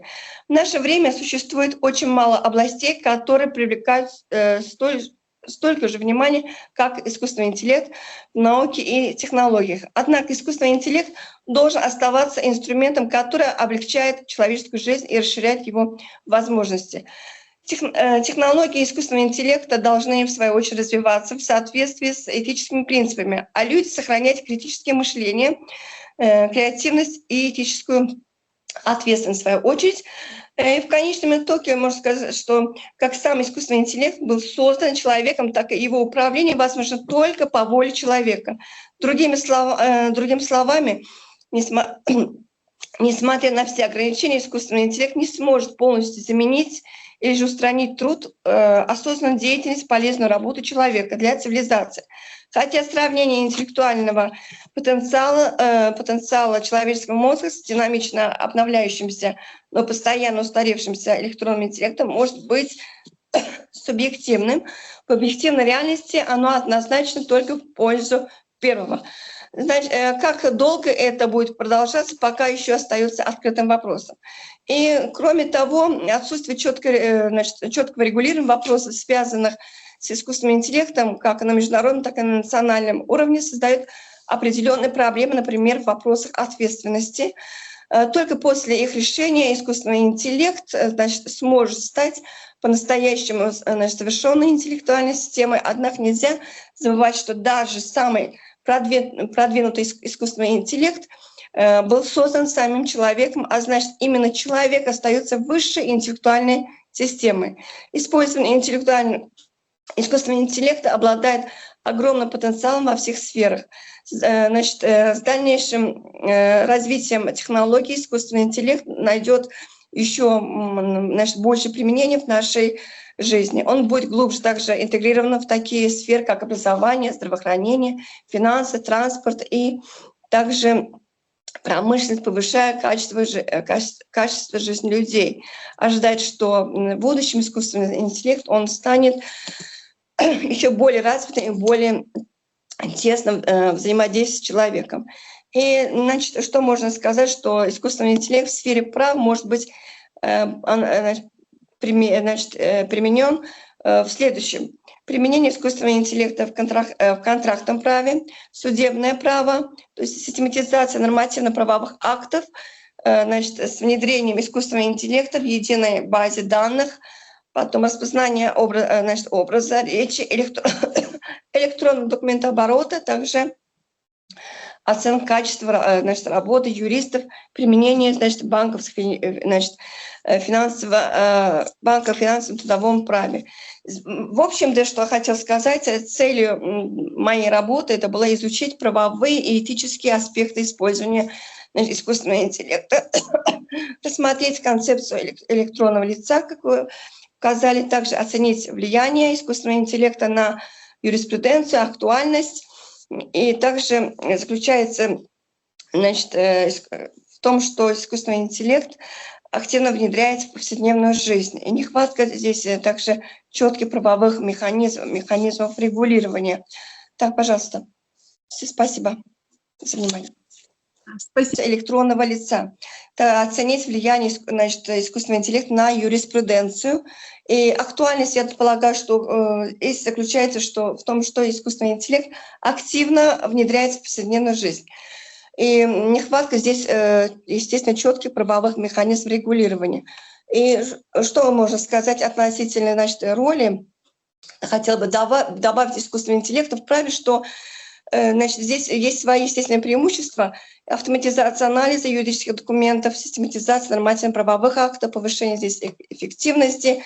И также можно сказать, что, значит, пример использования – это прогнозирование юридических решений. Здесь может прийти помощь адвокатам в стратегии ведения, значит, дел. И что еще можно сказать, что этические вызовы и риски одной из ключевых проблем использования искусственного интеллекта, хотел бы добавить, что значит, в современной правовой и социальной практике являются этические вызовы и риски. Значит, основной вызов здесь включает нарушение личных прав. Потом искусственный интеллект может вмешаться в частную жизнь, например, через систему наблюдения, сбор данных или же автоматические решения, влияющие на права граждан, возможные ошибки в алгоритмах. Ошибки в программном, значит, коде или же алгоритм могут привести, естественно, к неверным решениям, что особенно опасно в юридической сфере. Потом еще и можно сказать, что если, значит, искусственный интеллект обучается на данных, содержащих предвзятых установки, он может, в свою очередь, воспроизводить даже и усиливать дискриминацию в своих выводах и также действиях. Спасибо большое. Спасибо, Ulduz Hanım. Спасибо большое. Спасибо. ki bu görüş, bu təqdimatlar Global Research Shusha konferansının davamıdır. This meeting part of Global Research Conference Shusha. Now, Ramida Guliyeva turn. I know you reflected. Please open your mic and you can start your presentation. Axşamınız xeyir olsun, xanımlar və cənablar.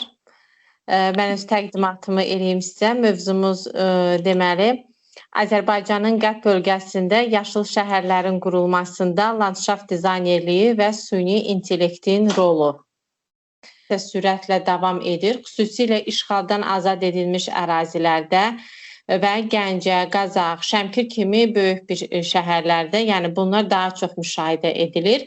Buna görə də insanların istirahətini, şəhər gözəlliyini təmin etmək üçün landşaft dizaynerliyindən istifadə olunması vacib məsələlərdəndir. Hazırda elmi-texniki tərəqqinin nəticəsində süni intellekt və digər informasiya texnologiyaları gündəlik həyatımıza inteqrasiya olunur. Buna görə də şəhərlərdə landşaft dizayn tədqiqatları üçün süni intellektdən istifadə vacibdir, yəni bugünkü günümüzdə.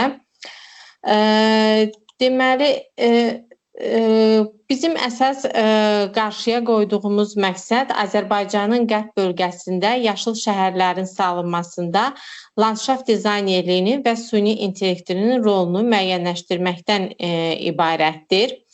Yer kürəsində yüz minlərlə növlər vardılar ki, həmin bu növlər yox olmaq təhlükəsi ilə üz-üzə qalmışdırlar. Ona görə də bu cür yəni problemləri aradan qaldırmaq üçün onların hərtərəfli qorunmasını təmin etmək, ümumiyyətlə onların hərtərəfli öyrənilməsini təmin etmək, o cümlədən onların bu qorunması üçün müasir texnologiyalardan istifadə olunması günümüzün əsas prioritet məsələlərdən biridir. Bunun üçün müasir proqram təminatlarından istifadə edərək ərazilərdə yaşıllıq sahələrinin genişləndirilməsi və mühafizəsi istiqamətində yeni imkanlar əldə edə bilərik. Süni intellekt və bioloji müxtəliflik mürəkkəb bir platforma üzərində inkişaf edir. Müasir dövrümüzdə süni intellekt bioloji müxtəliflik istiqamətində tədqiqat modellərini gücləndirir, öncədən proqnozlar verməyə və problemləri vaxtında həll etməyə kömək edir. Verilənlər bazası nə qədər güclü olarsa, süni intellekt də bir o qədər adaptiv olar. Təbiətin özü də yəni bu proseslərdə böyük bir vəhdət təşkil edir. Əgər biz süni intellektin daha effektiv işləməsini istəyiriksə də, bu zaman məlumat bazalarımızı gücləndirmək, o cümlədən ekosistemlərin tərkibində də olan komponentləri qorumaq, zamanla təkamül etmək üçün bunlar hamısı biomüxtəlifliyin davamlılığına təmin olunmalı və eyni zamanda buna güvənilməlidir. Həm süni intellekt, həm də biomüxtəliflik mürəkkəb komponentlər sisteminin yaradılmasında və inteqrasiyasında çox komponentliyə əsaslanır.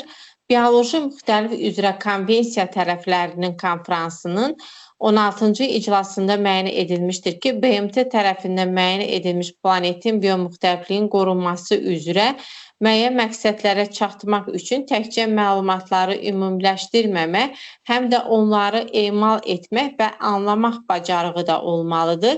Bu cəhətdən Azərbaycan Respublikasının prezidenti cənab İlham Əliyevin 2025-2028-ci illər üçün imzaladığı süni intellekt strategiyası sərəncamından irəli gələn məsələlərin həlli istiqamətində tədqiqat işlərinin aparılması daha diqqətə layiqdir. Müasir dövrdə yaşıllıqların salınması sahəsində ekoloji dayanıqlıq əsas prioritet məsələlərdən biridir.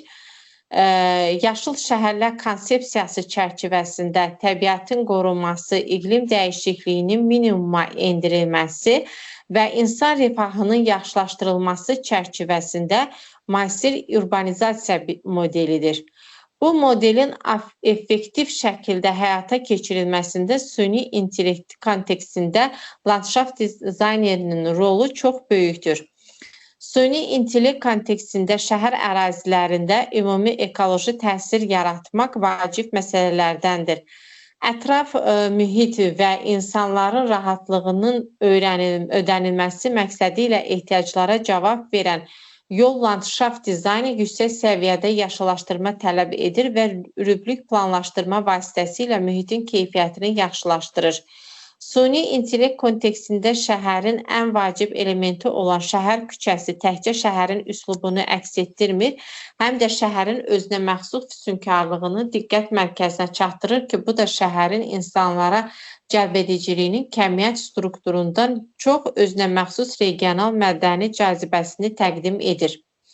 Rahat və estetik qiymətli mühitin formalaşdırılması, təbii materialların və memarlıq strukturlarının qorunub saxlanılması, süni landşaftların yaradılması, abadlıq sistemlərinin və rekreasiya zonalarının layihələndirilməsi ilə həyata keçirilir. Bağçılıq sənətindən fərqli olaraq landşaft memarlığının əhatə dairəsi daha genişdir. İnsan həyatında yaşayış mühitinin bir çox komponentlərini təşkil etməkdən ibarətdir. Peşəkar fəaliyyətin əlaqəli sahəsi ekoloji dizayn, postmodern müxtəliflik torpaq sənətidir. Landşaft dizayni ərazinin təbii tikinti və memarlıq komponentlərinin müəyyən bədii təsvirini daşıyan vahid kompozisiyanı birləşdirir. Memarlıq və şəhərsalma kimi landşaft memarlığı da məkan sənət formasıdır. Müasir dövrümüzdə şəhərlərin yaşıllaşdırılmasında, park və xiyabanların sanılmasında, bitkilərin dövrün tələblərinə uyğun olaraq əkilməsi əsas məsələlərdəndir. Bu cəhətdən Azərbaycanın qərb bölgəsində dekorativ bitkiləri müəyyən kompozisiyalarla əkilməsinin süni intellektdə inteqrasiyasının araşdırılması məqsədə uyğundur. Gəncə şəhərinin yaşıllıq sahəsinin artırılması üçün şəhər sakinlərinin istirahətlərini səmərələşdirmək üçün müxtəlif rayonlardan, xarici ölkələrdən introduksiya olunmuş və qərb bölgəsinin dekorativ ağac, kol və ot bitkilərindən ibarət müxtəlif formalı kompozisiyaların tərtibatı şəhərimizin gələcəkdə və hal-hazırki dövründə də gözəlləşməsini təmin edir. Keçmiş illərin bir çox dekorativ kompozisiyaları müasir şəhərlərin və evlərin yeni tikintilərinə, formalarına uyğun gəlmir. Ona görə də landşaft memarlığı üslubunda yeni kompozisiyalar yaradılmalı, küçə və parklar bəzədilməlidir. Tərtib edilən kompozisiyalar yerli şəraitə uyğun olmalı və milli formada düzəldilməlidir. Gəncə şəhərinin landşaft memarlığının müasir vəziyyətini öyrənmək üçün Gəncə şəhərində də həm Gəncə Dövlət Universitetində, həm Nəbatat bağında bu sahədə bir sıra işlər aparılır və bunların tərtibatında, yəni kompozisiyaların müxtəlif memarlıq formalarında yaradılması qarşıya əsas məqsəd kimi qoyulur. Eyni zamanda bu kompozisiyalarda yaradılarkən müxtəlif sxemlərə uyğun olaraq tərtib olunur. Yəni, hal-hazırki dövrümüzdə də bu kompozisiyalar yaradılarkən süni intellektdən də istifadə olunur. Məsələn, süni intellektdən biz şəhərimizin yeni üslubda, yeni dizaynda biz bu təbii kompozisiyalarını, memarlıq üslubunu yaratmaq istəyiriksə də, bu zaman süni intellektə biz müraciət edə bilərik və o zaman süni intellekt bizə onun hansı formada yaratmağımıza, yəni köməklik göstərir. Ancaq yəni bunun sonunda qeyd edə bilərəm ki, şəhərlərdə landşaft dizaynerində süni intellektin peyk görüntüləri vasitəsilə hava dəyişkənliyini və demoqrafik məlumatları analiz edərkən optimal yaşıllıq sahələrinin düzgün seçilməsində su istifadəsini və karbon emissiyalarını izləyərək ekoloji dayanıqlığını artırmaq üçün strategiyaların hazırlanmasında istifadə oluna bilər. Çok sağ olun Ramide Hanım. Maraqlı təqdimatınıza görə gözümüz gülləri gördü, dincəldi. Bunu qeyd edim sizin üçün. Kiminsə sualı varsa Ramide Hanıma buyurub verə bilər sualını. Mənim bir sualım var Mehriban xanım, Ramide Hanıma.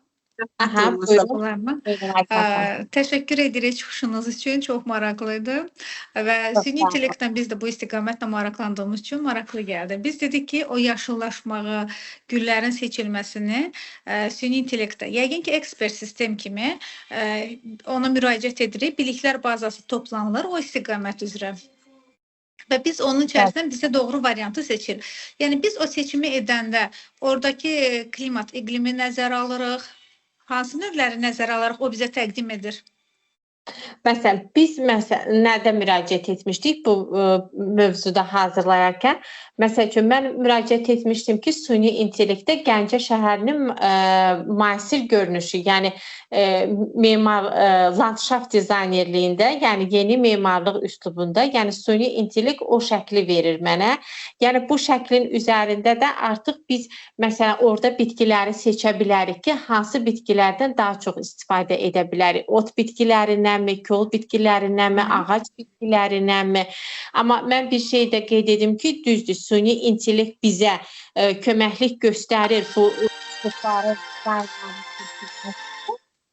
ancaq yəni bu biologiyanın botanika bölməsi elə bir bölmədir ki, yalnız bunu insanın özünün tədqiqatı nəticəsində, yəni apardığı müşahidələri bəli, onun əsasında dəqiq demək olar. Çünki bitkilər elə canlı orqanizmlərdirlər ki, mühitə uyğunlaşmalarını müəyyənləşdirmək bir zaman alır.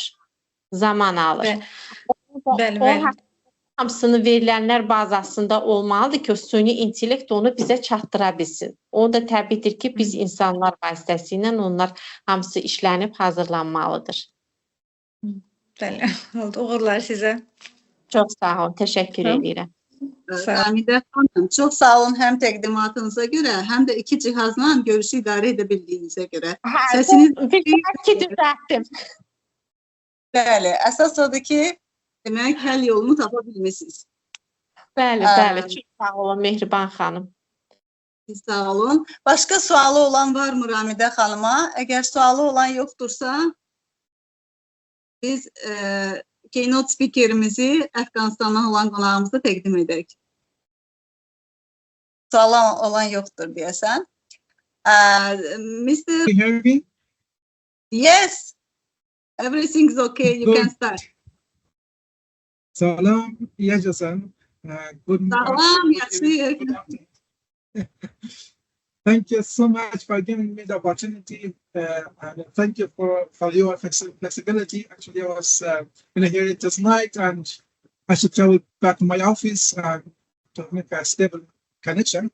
So, yeah, before I start my presentation, let me introduce shortly myself. My name is Zadeh.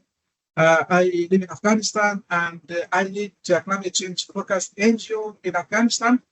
Our NGO, that is Climate Change Focused NGO and the UNFCCC accredited organization. And our organization is also accredited by UNFCCC, UNCCC, and UNEP, the United Nations Environmental Program. Fortunately, we are working across the globe.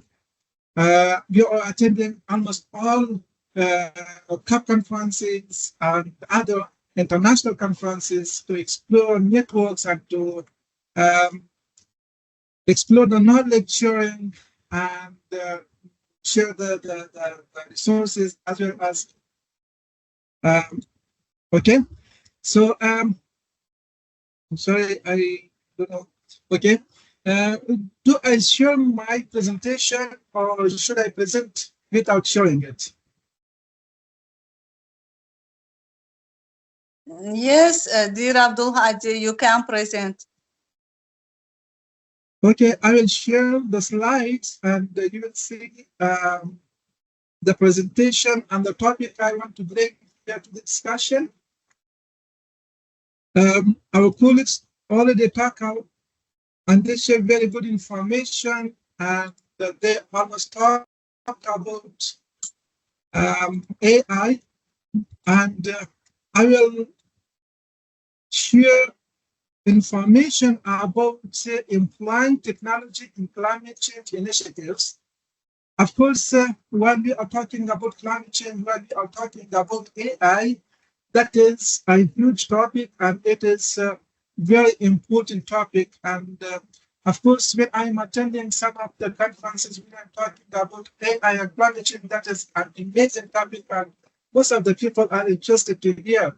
But what I brought here in our presentation, that this is a short presentation and I will mostly focus practically how we use AI in climate change and what are the benefits and what are the risks and where we use AI.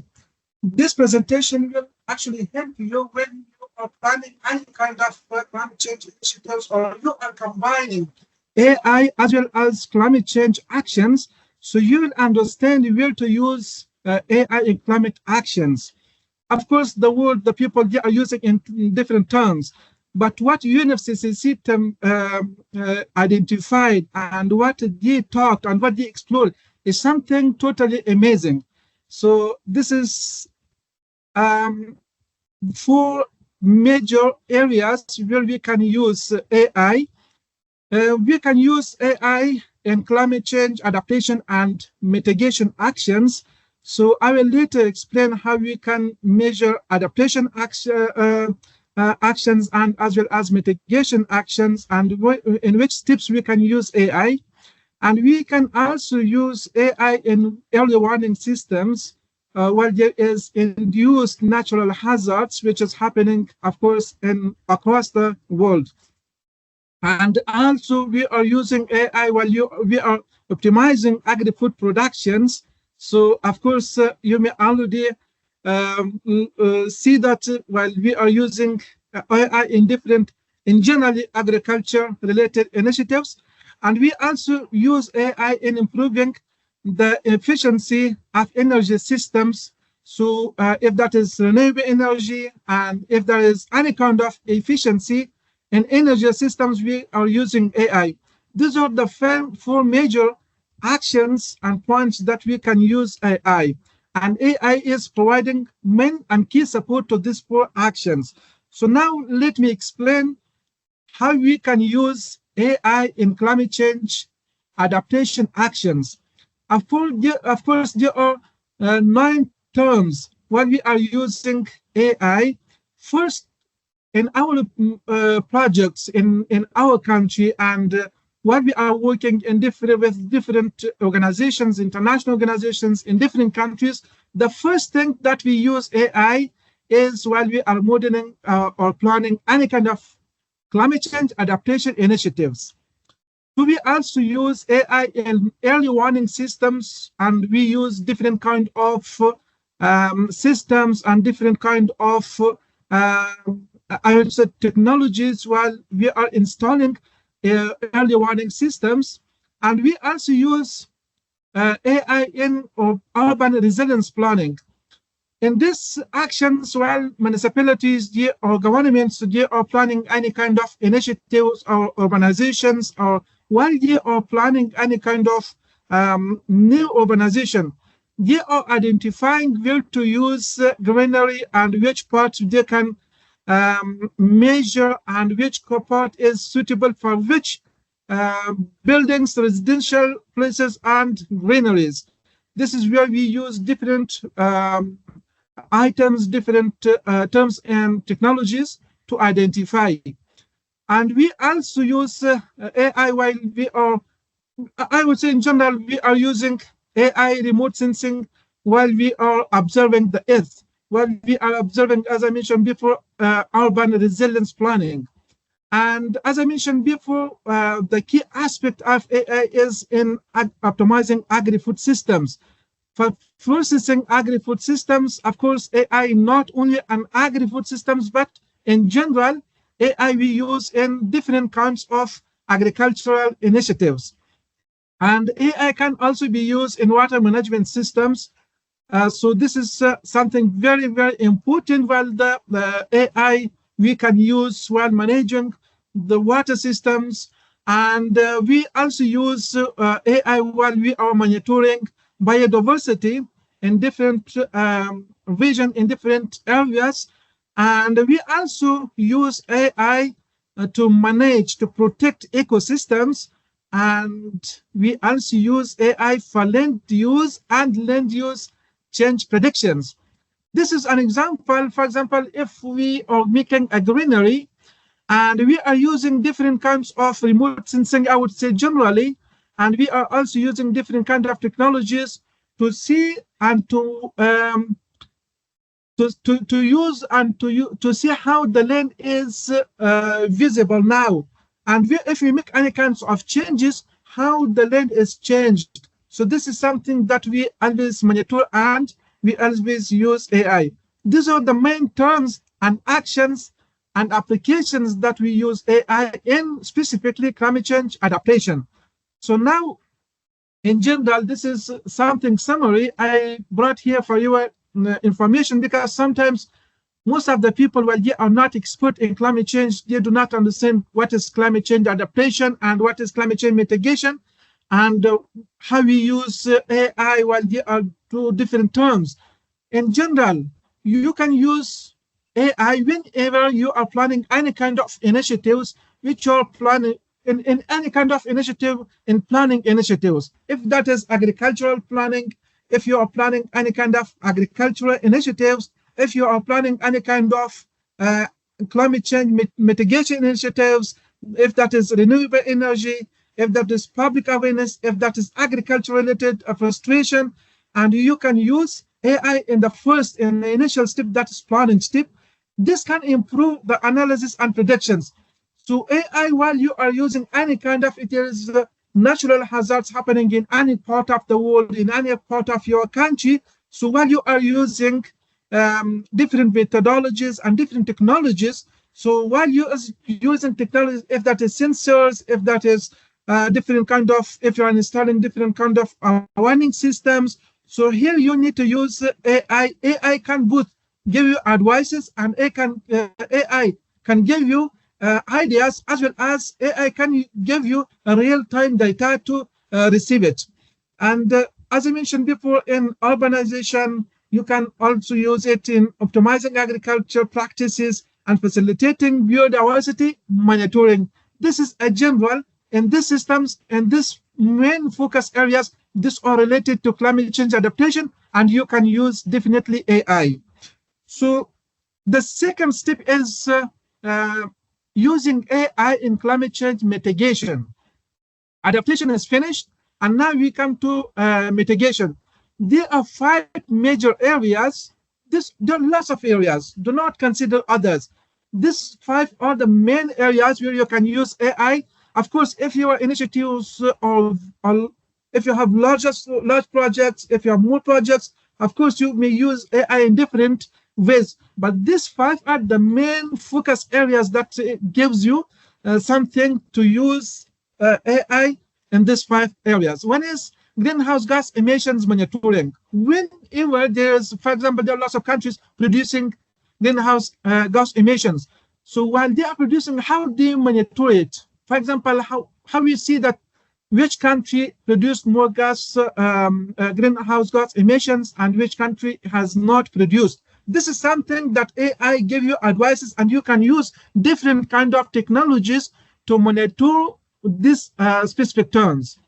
As I mentioned before, whenever you are planning any kind of carbon reduction projects or initiatives, while you are reducing carbon, the first initiative is, this could be the first or the second, that you change the deserts, or you change like desertifications, you work for desertification, or you combat desertifications. So whenever there are deserts and you bring it to greeneries, or you make any kind of agricultural initiatives, so then you can use AI to monitor the growth. You can use AI to see, especially different kind of technologies like remote sensing is the most popular technology that you can monitor your growth, your improvement, and your initiatives. As it has been also before mentioned in climate change adaptation, we use AI in water management, but here we use climate change AI in energy management. Energy, for any kind of renewable energy, we need to use AI. So this is a general idea. And transport management. As you see now, most of the world, they are trying to change their vehicles, their transportations from fossil fuel to electronic. So this is helping them to use different, to receive ideas and to use different kind of technological tools in transport management. And also carbon market. Whenever you are finding carbon market to see, to measure, and to sell the market, so the AI tools can help you, and AI also can advise you. In summary, in generally, whenever you are talking, before we learned about climate change adaptation, but now we are talking about climate change mitigation. If you are talking climate change mitigation, it seems that the first item, the first thing that will come to your eyes and to your understanding is greenhouse gas emissions. So while we are monitoring, as I mentioned before, greenhouse gas emissions, we need different kind of technological tools to see and to monitor this important issue and this important production while using different kind of satellites and sensors. And this also can get, as I mentioned before, real-time data, and it can track real-time data, which country is using more, producing more greenhouse gas emissions, which country is producing more methane, which country is producing more carbon. So this is something that we monitor it. And renewable energy is also very important, as I talked before about this. So improving transportation is important and reducing carbon footprint is important. So this is something that we can use, and we can use different kind of technological items, tools to in climate change mitigation applications. So these are the two main terms that I explained. So now, very important point, that is challenges and risks. Of course, using technology is, it has a risk. It is not an easy topic, and it is not easy. The first thing is, it is a digital device. It's a digital divide. It's a digital, I would say, connected devices. And of course, whenever we are talking about technological issues, of course, we need different kind of devices, and we need to learn these devices. We need to be engineer in these devices. Lots of things are there that needs to help us to use this important technological tools. But most of the people, they do not have access. This is one topic. The second issue, the risk we are talking, is about data availability and access. In most cases, we lose the data, and the data is not available, and the data is not shared, and we are collecting the new data. We are facing lots of challenges. That is another challenge. And data security. Most of the time, we are facing with data security challenges, and this is also something very important. Data is not secured in many cases. It is, but still we can say it is not. And gender bias and social inequities. This is something that when we are using technological items, we cannot expect the equality, we cannot expect the gender equality, and we cannot expect that will do everything for us. We need to support, we need to provide support to the, we need to produce, we need to work on it. So this is very important aspect. And energy and water consumption is something that is, I cannot increase your water for you. It cannot increase energy power for you. So this is something that you can use the tools, and still human interaction is important and it is required to be there. So AI applications that increase risk from climate change. So specifically in climate change, when we are using AI in both climate change adaptation and mitigation measures, so we are facing with lots of risk because, you know, there are some kind of risks and some kind of, I would say, threats that we face while you are using technological tools in climate change related initiatives. For example, one country is not available to share the data, the same data available for another country, and AI while we are using talking is something, in general, I would say it is a threat. It's not something that we could say, however, if it is a threat, but still it is important to be used. It doesn't mean that if it is a threat, we cannot use it. If that is has a lot of risks, we cannot use. But we need to mitigate these risks. We need to consider these risks. And we need to think about these risks and then use AI. This is important. In summary, most of the vulnerable communities, they do not have access to most of the AI or technological tools. Even if they have access, but still they are facing the challenges like they do not know how to use it. This is something very important. And inadequate infrastructure, of course, this is something that to provide. It is something that human interaction is required in general, I would say. So data concern, this is something sensitive that you already know about this. So this was a short presentation, and of course, first we need to climate change adaptation mitigation and then using AI. So I was trying to take different examples and different sentences to join it and to make you understand. So thank you so much. If there is any question, I am available. Thank you. Thank you, dear Abdul Hadi. Thank you for your interesting and useful presentation. Yes, I agree with you. AI and climate change, it is very perfect integration challenge. Thank you for your presentation again. And dear participants, if you have any opinion about presentation, you can give feedback. Mr. Shiraz, Dr. Subhan, Mrs. Matanat, and another expert and listeners. So when do you want us to send you the writing form of our conference paper? Will be published after 2 months. Okay. Okay. Great. Thank you. I'll send you the again. Yes. And next, our next presenter, Dr. Emil Gasimov from Baku Business University. Hello, Are you here? Yeah, I'm here. Can you hear me? Yes, we can hear you, but I cannot see you. Please open your cam. Unfortunately, if I just open my camera, you probably cannot see anything because I just see it in the darkest place. Now it's okay. Okay. Yes. Just a second. Let me share my Please. My article, the title is just like that. It's the application of the artificial intelligence in mathematical education. And if we just talk about the application of artificial intelligence in the mathematical education, the use of the artificial intelligence has its main application in the educational institution everywhere in mathematics.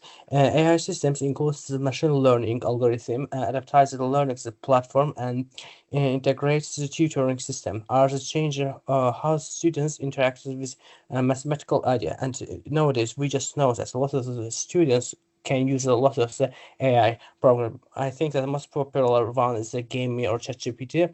Lots of the students use this one, and I think that it will be really great. This article investigate international AI experience with math lessons, closely study and illustrates their efficiencies and the challenges, as well as their potential for future developments. This study shows the top-rate strategies that make AI integrate the mathematics a success. AI-driven mathematics instructions. We just talk about the two part of things: the dynamic interaction and optimized learning. And what does it mean? That the AI-driving the mathematical institution enables students to interact with mathematical concepts in a dynamic and intuitive manner. Intelligence tutoring system, virtual assistants, and AI generate assessments. Customized learning is the AI application provides the customized learning pathway tailored to each student's strengths and weaknesses that, unlike traditional teaching methods, personalized learning pathway and that addresses individual learning style. As challenge in AI implementation is the data privacy, algorithm-based and digital driving and teacher training, and ensuring the privacy and security of the student data with the AI-driven education platform, and addressing the potential basis in AI algorithms that close the disadvantage the certain students group and bridge the gap in access to technology and interactive connectivity for all students, providing adequate training for teachings to efficiently integrate AI tools into their teaching methods. And methodology mixes the methods research approach, the theoretical framework, the grounded in the theory of the educational technology, adaptive learning, and cognitive science, and literature reviews, the analyze the existing the studies, reports, and case studies for the various countries. Case study analysis examines the real-world example from countries that have successfully implemented AI-driven mathematics programs, serving an expert interviews, collecting the insights for the educators, students, and EdTech developers. Comparative analysis, interactivity, key trends, and the best practice across the different educational systems. The AI implement and student performance, approximately 35% students performs, increase in student performance in 100% AI implementation, and 50% students engagement, 40% teaching workload, and 9.5 approximately student satisfactions. And AI using and teaching workloads reductions, the key finding for the analyze in a line graph, and study performance, student engagement, and teaching workload. A strong positive correlation exists between AI using and the student performance improvements. AI investigate has a high positive correlation with student engagement levels, and the correlation is moderate to strong, showing that AI efficiently reduce teachers' workload. They improve the learning outcomes. The enhanced performance AI-powered platform has demonstrate measurable improvements in student performance. Personalized learning, the adaptize the AI algorithms tailor lessons to individual student needs, allow for a optimized learning experience. I think that the best things just is the personalized learning, because we know that nowadays lots of people have problems with mathematics. That's why this is so important. Teaching supports AI tools, assistants, educators by outcomes, granting and generates the positive lesson plans. Finding from these studies indicates that AI-based applications sign enhance students' engagement and comprehensions in mathematics.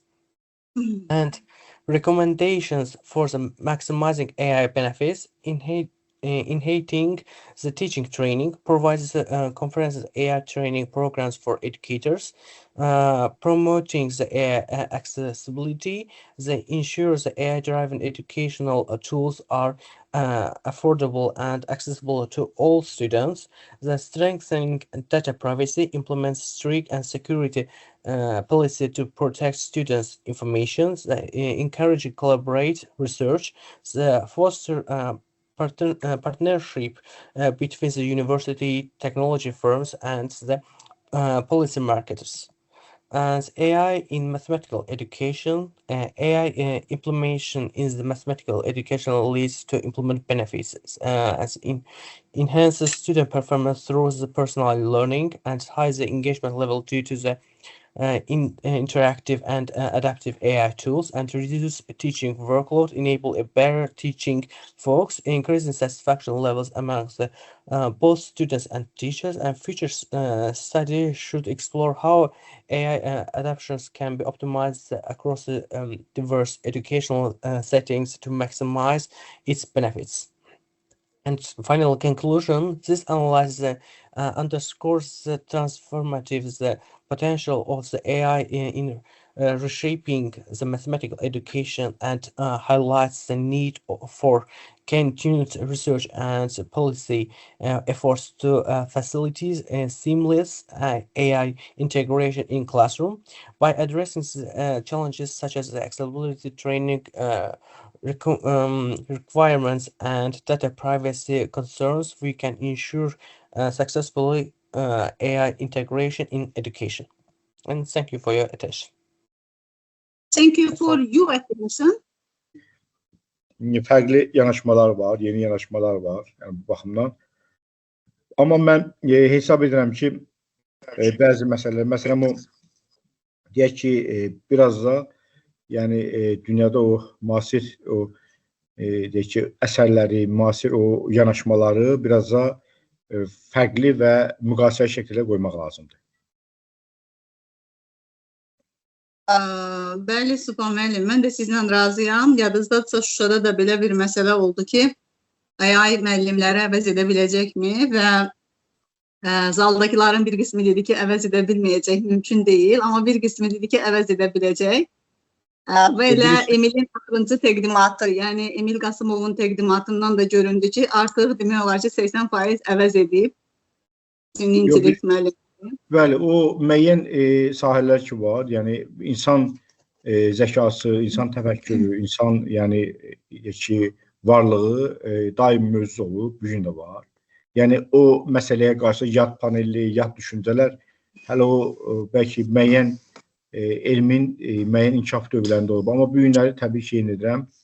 Hələlik ki, o ölkələr üzrə dəyişə bilər. Təbii ki, yəni deyəm ki, Avropada qərbdə olan, yəni inkişafla, qərbdə olan bu potensialla hələ ki, digər inkişaf etməkdə olan ölkələrdə olan o elmdə, texnologiyada təbii ki, fərqli işlər var, yəni bu inkişaf baxımından. Amma yenə də bütün bunlara baxmayaraq, müqayisəli təhlil, müqayisəli analiz, elmi texniki yanaşma mütləq yəni, təqdimatları özəsini tapmalıdır.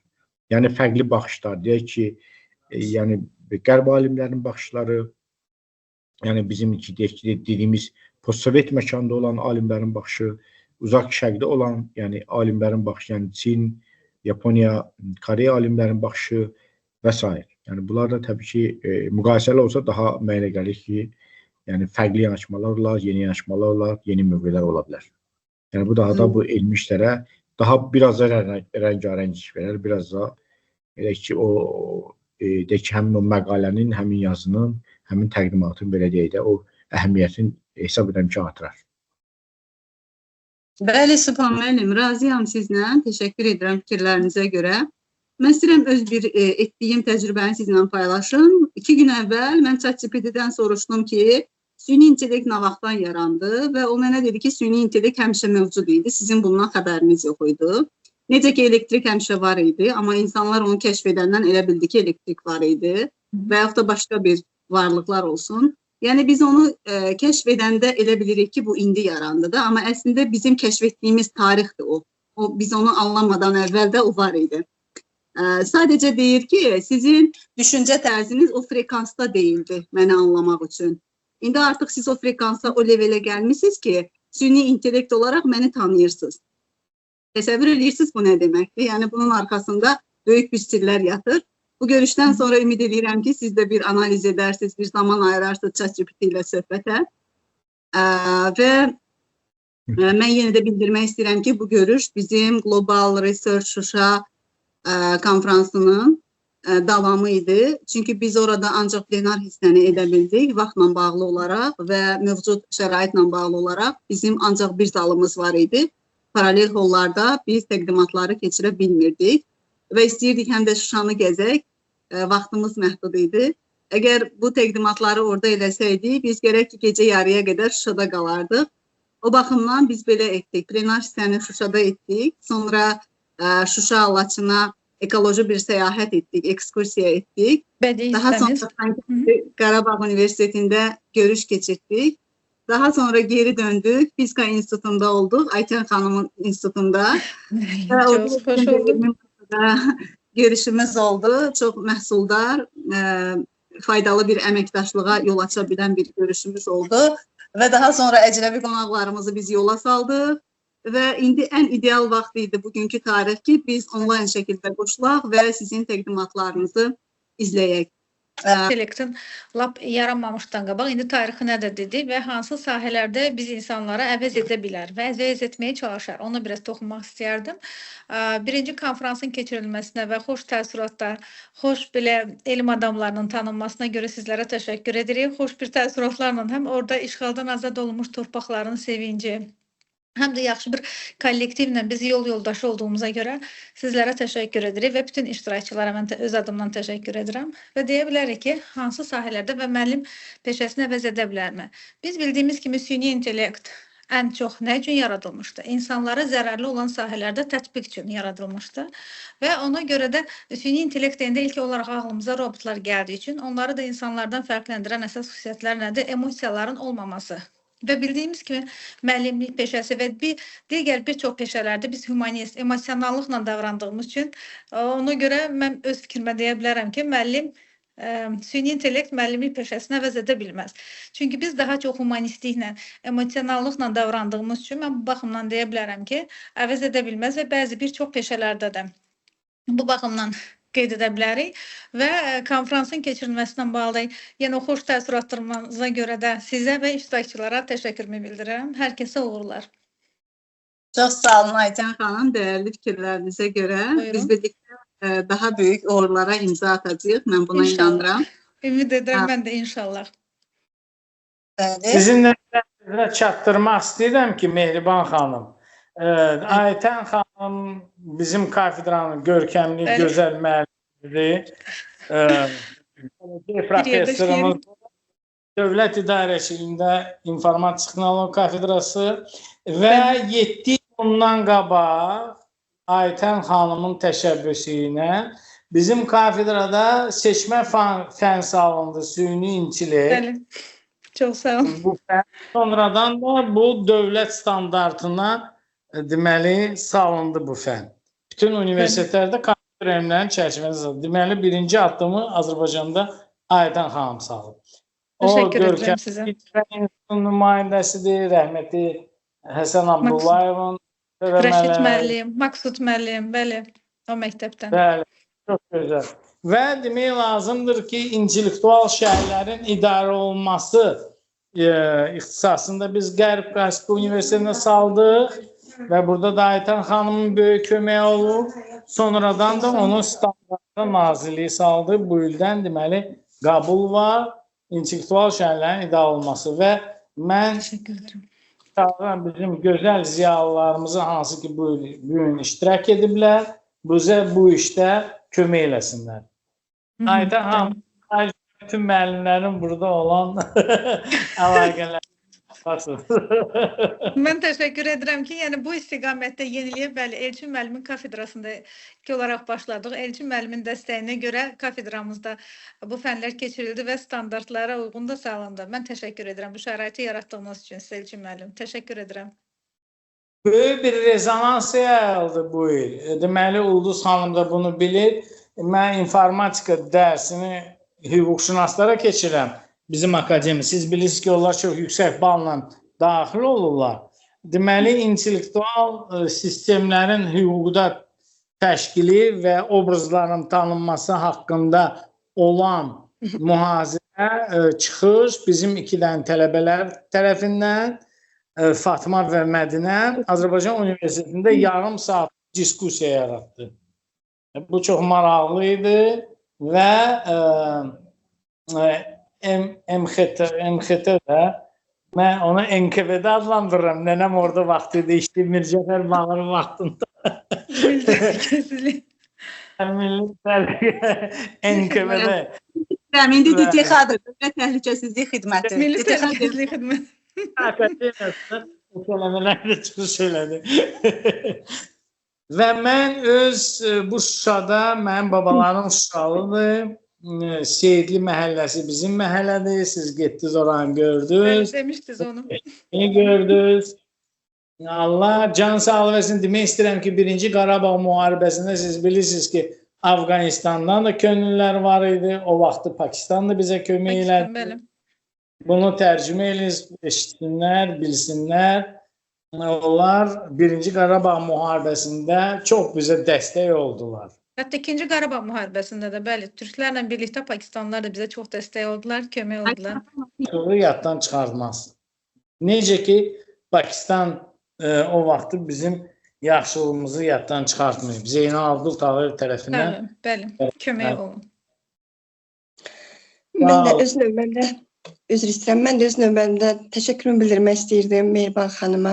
Mehriban xan başda olmaqla təşkil edən qrup nümayəndələrinə və demək istəyirəm ki, Elçin müəllim, siz sağ olun ki, bizim hüquqşünas tələbələrə çox dəstək olmuşsunuz. Allah sizdən razı olsun. Как говорится, всем учиться у вас и еще раз учиться. Sizə çox sağ olun dəstək üçün. Elçin müəllim, yaxşı ki varsınız.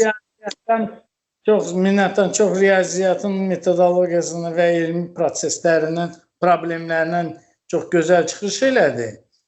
Mən istəyərdim ki, sonra o Aytan xanım, siz o cavan oğlanın nömrəsini götürəsiniz. Leningrad Universitetində mən təhsil alanda Vilenki Naum Yakovleviç SSR-in görkəmli yox, ümumiyyətlə dünyanın görkəmli riyaziyyatçısı deyirdi ki, metodologiya matematiki также сложна, как и сама математика. Və bu tradisiyanı, bu ənənəvi biz davam etməliyik. Siz bilirsiniz ki, Şuşadan da böyük riyaziyyatçılar gözəl çıxıblar və Şuşada yaradılma, bu mərkəzin yaradılması və fikir mübadiləsi üçün çox vacib bir haldır Mehriban xanım. Mənə elə gəlir ki, bu konferansın nəticəsi kimi gözəl alimlərimiz öz təkliflərini buyuracaq ki, bunu necə davam etmək. Это должно быть на постоянной основе. Mənim kafedra müdürüm Kantaroviç olub, laureat Nobelской премии. Были чтения Kantaroviçə, были чтения Vilenkina. Tallinn'də çoxlu bilmirlər adamlar, ancaq ki, Kibernetika İnstitutunda Lütfüzadə axşamları keçirdilər. Və bunu davam etmək lazımdır və xahiş ediniz ki, təklifləri buyursunlar, sizə göndərsinlər Mehriban xanım. Şübhələnməm. Növbəti Şamaxıda etmək istəyirik, Pirquluda həm də. Bəli. Şamaxıda nəzərdə tutulubdur. Növbəti tədbirimiz elə Elçin müəllim Şamaxıda nəzərdə tutulub. Singapurdan qabaq Şamaxıda tədbirimiz, sonra Singapur. Elədir Mehriban xanım? İcra hakimiyyətinin də başçısı da, müavini də yeni Azərbaycan. Sağ olun. Hər kəsə uğurlar. Thank you. Mehriban xanım, çox sağ olun. Sağ olun. Çox sağ olun.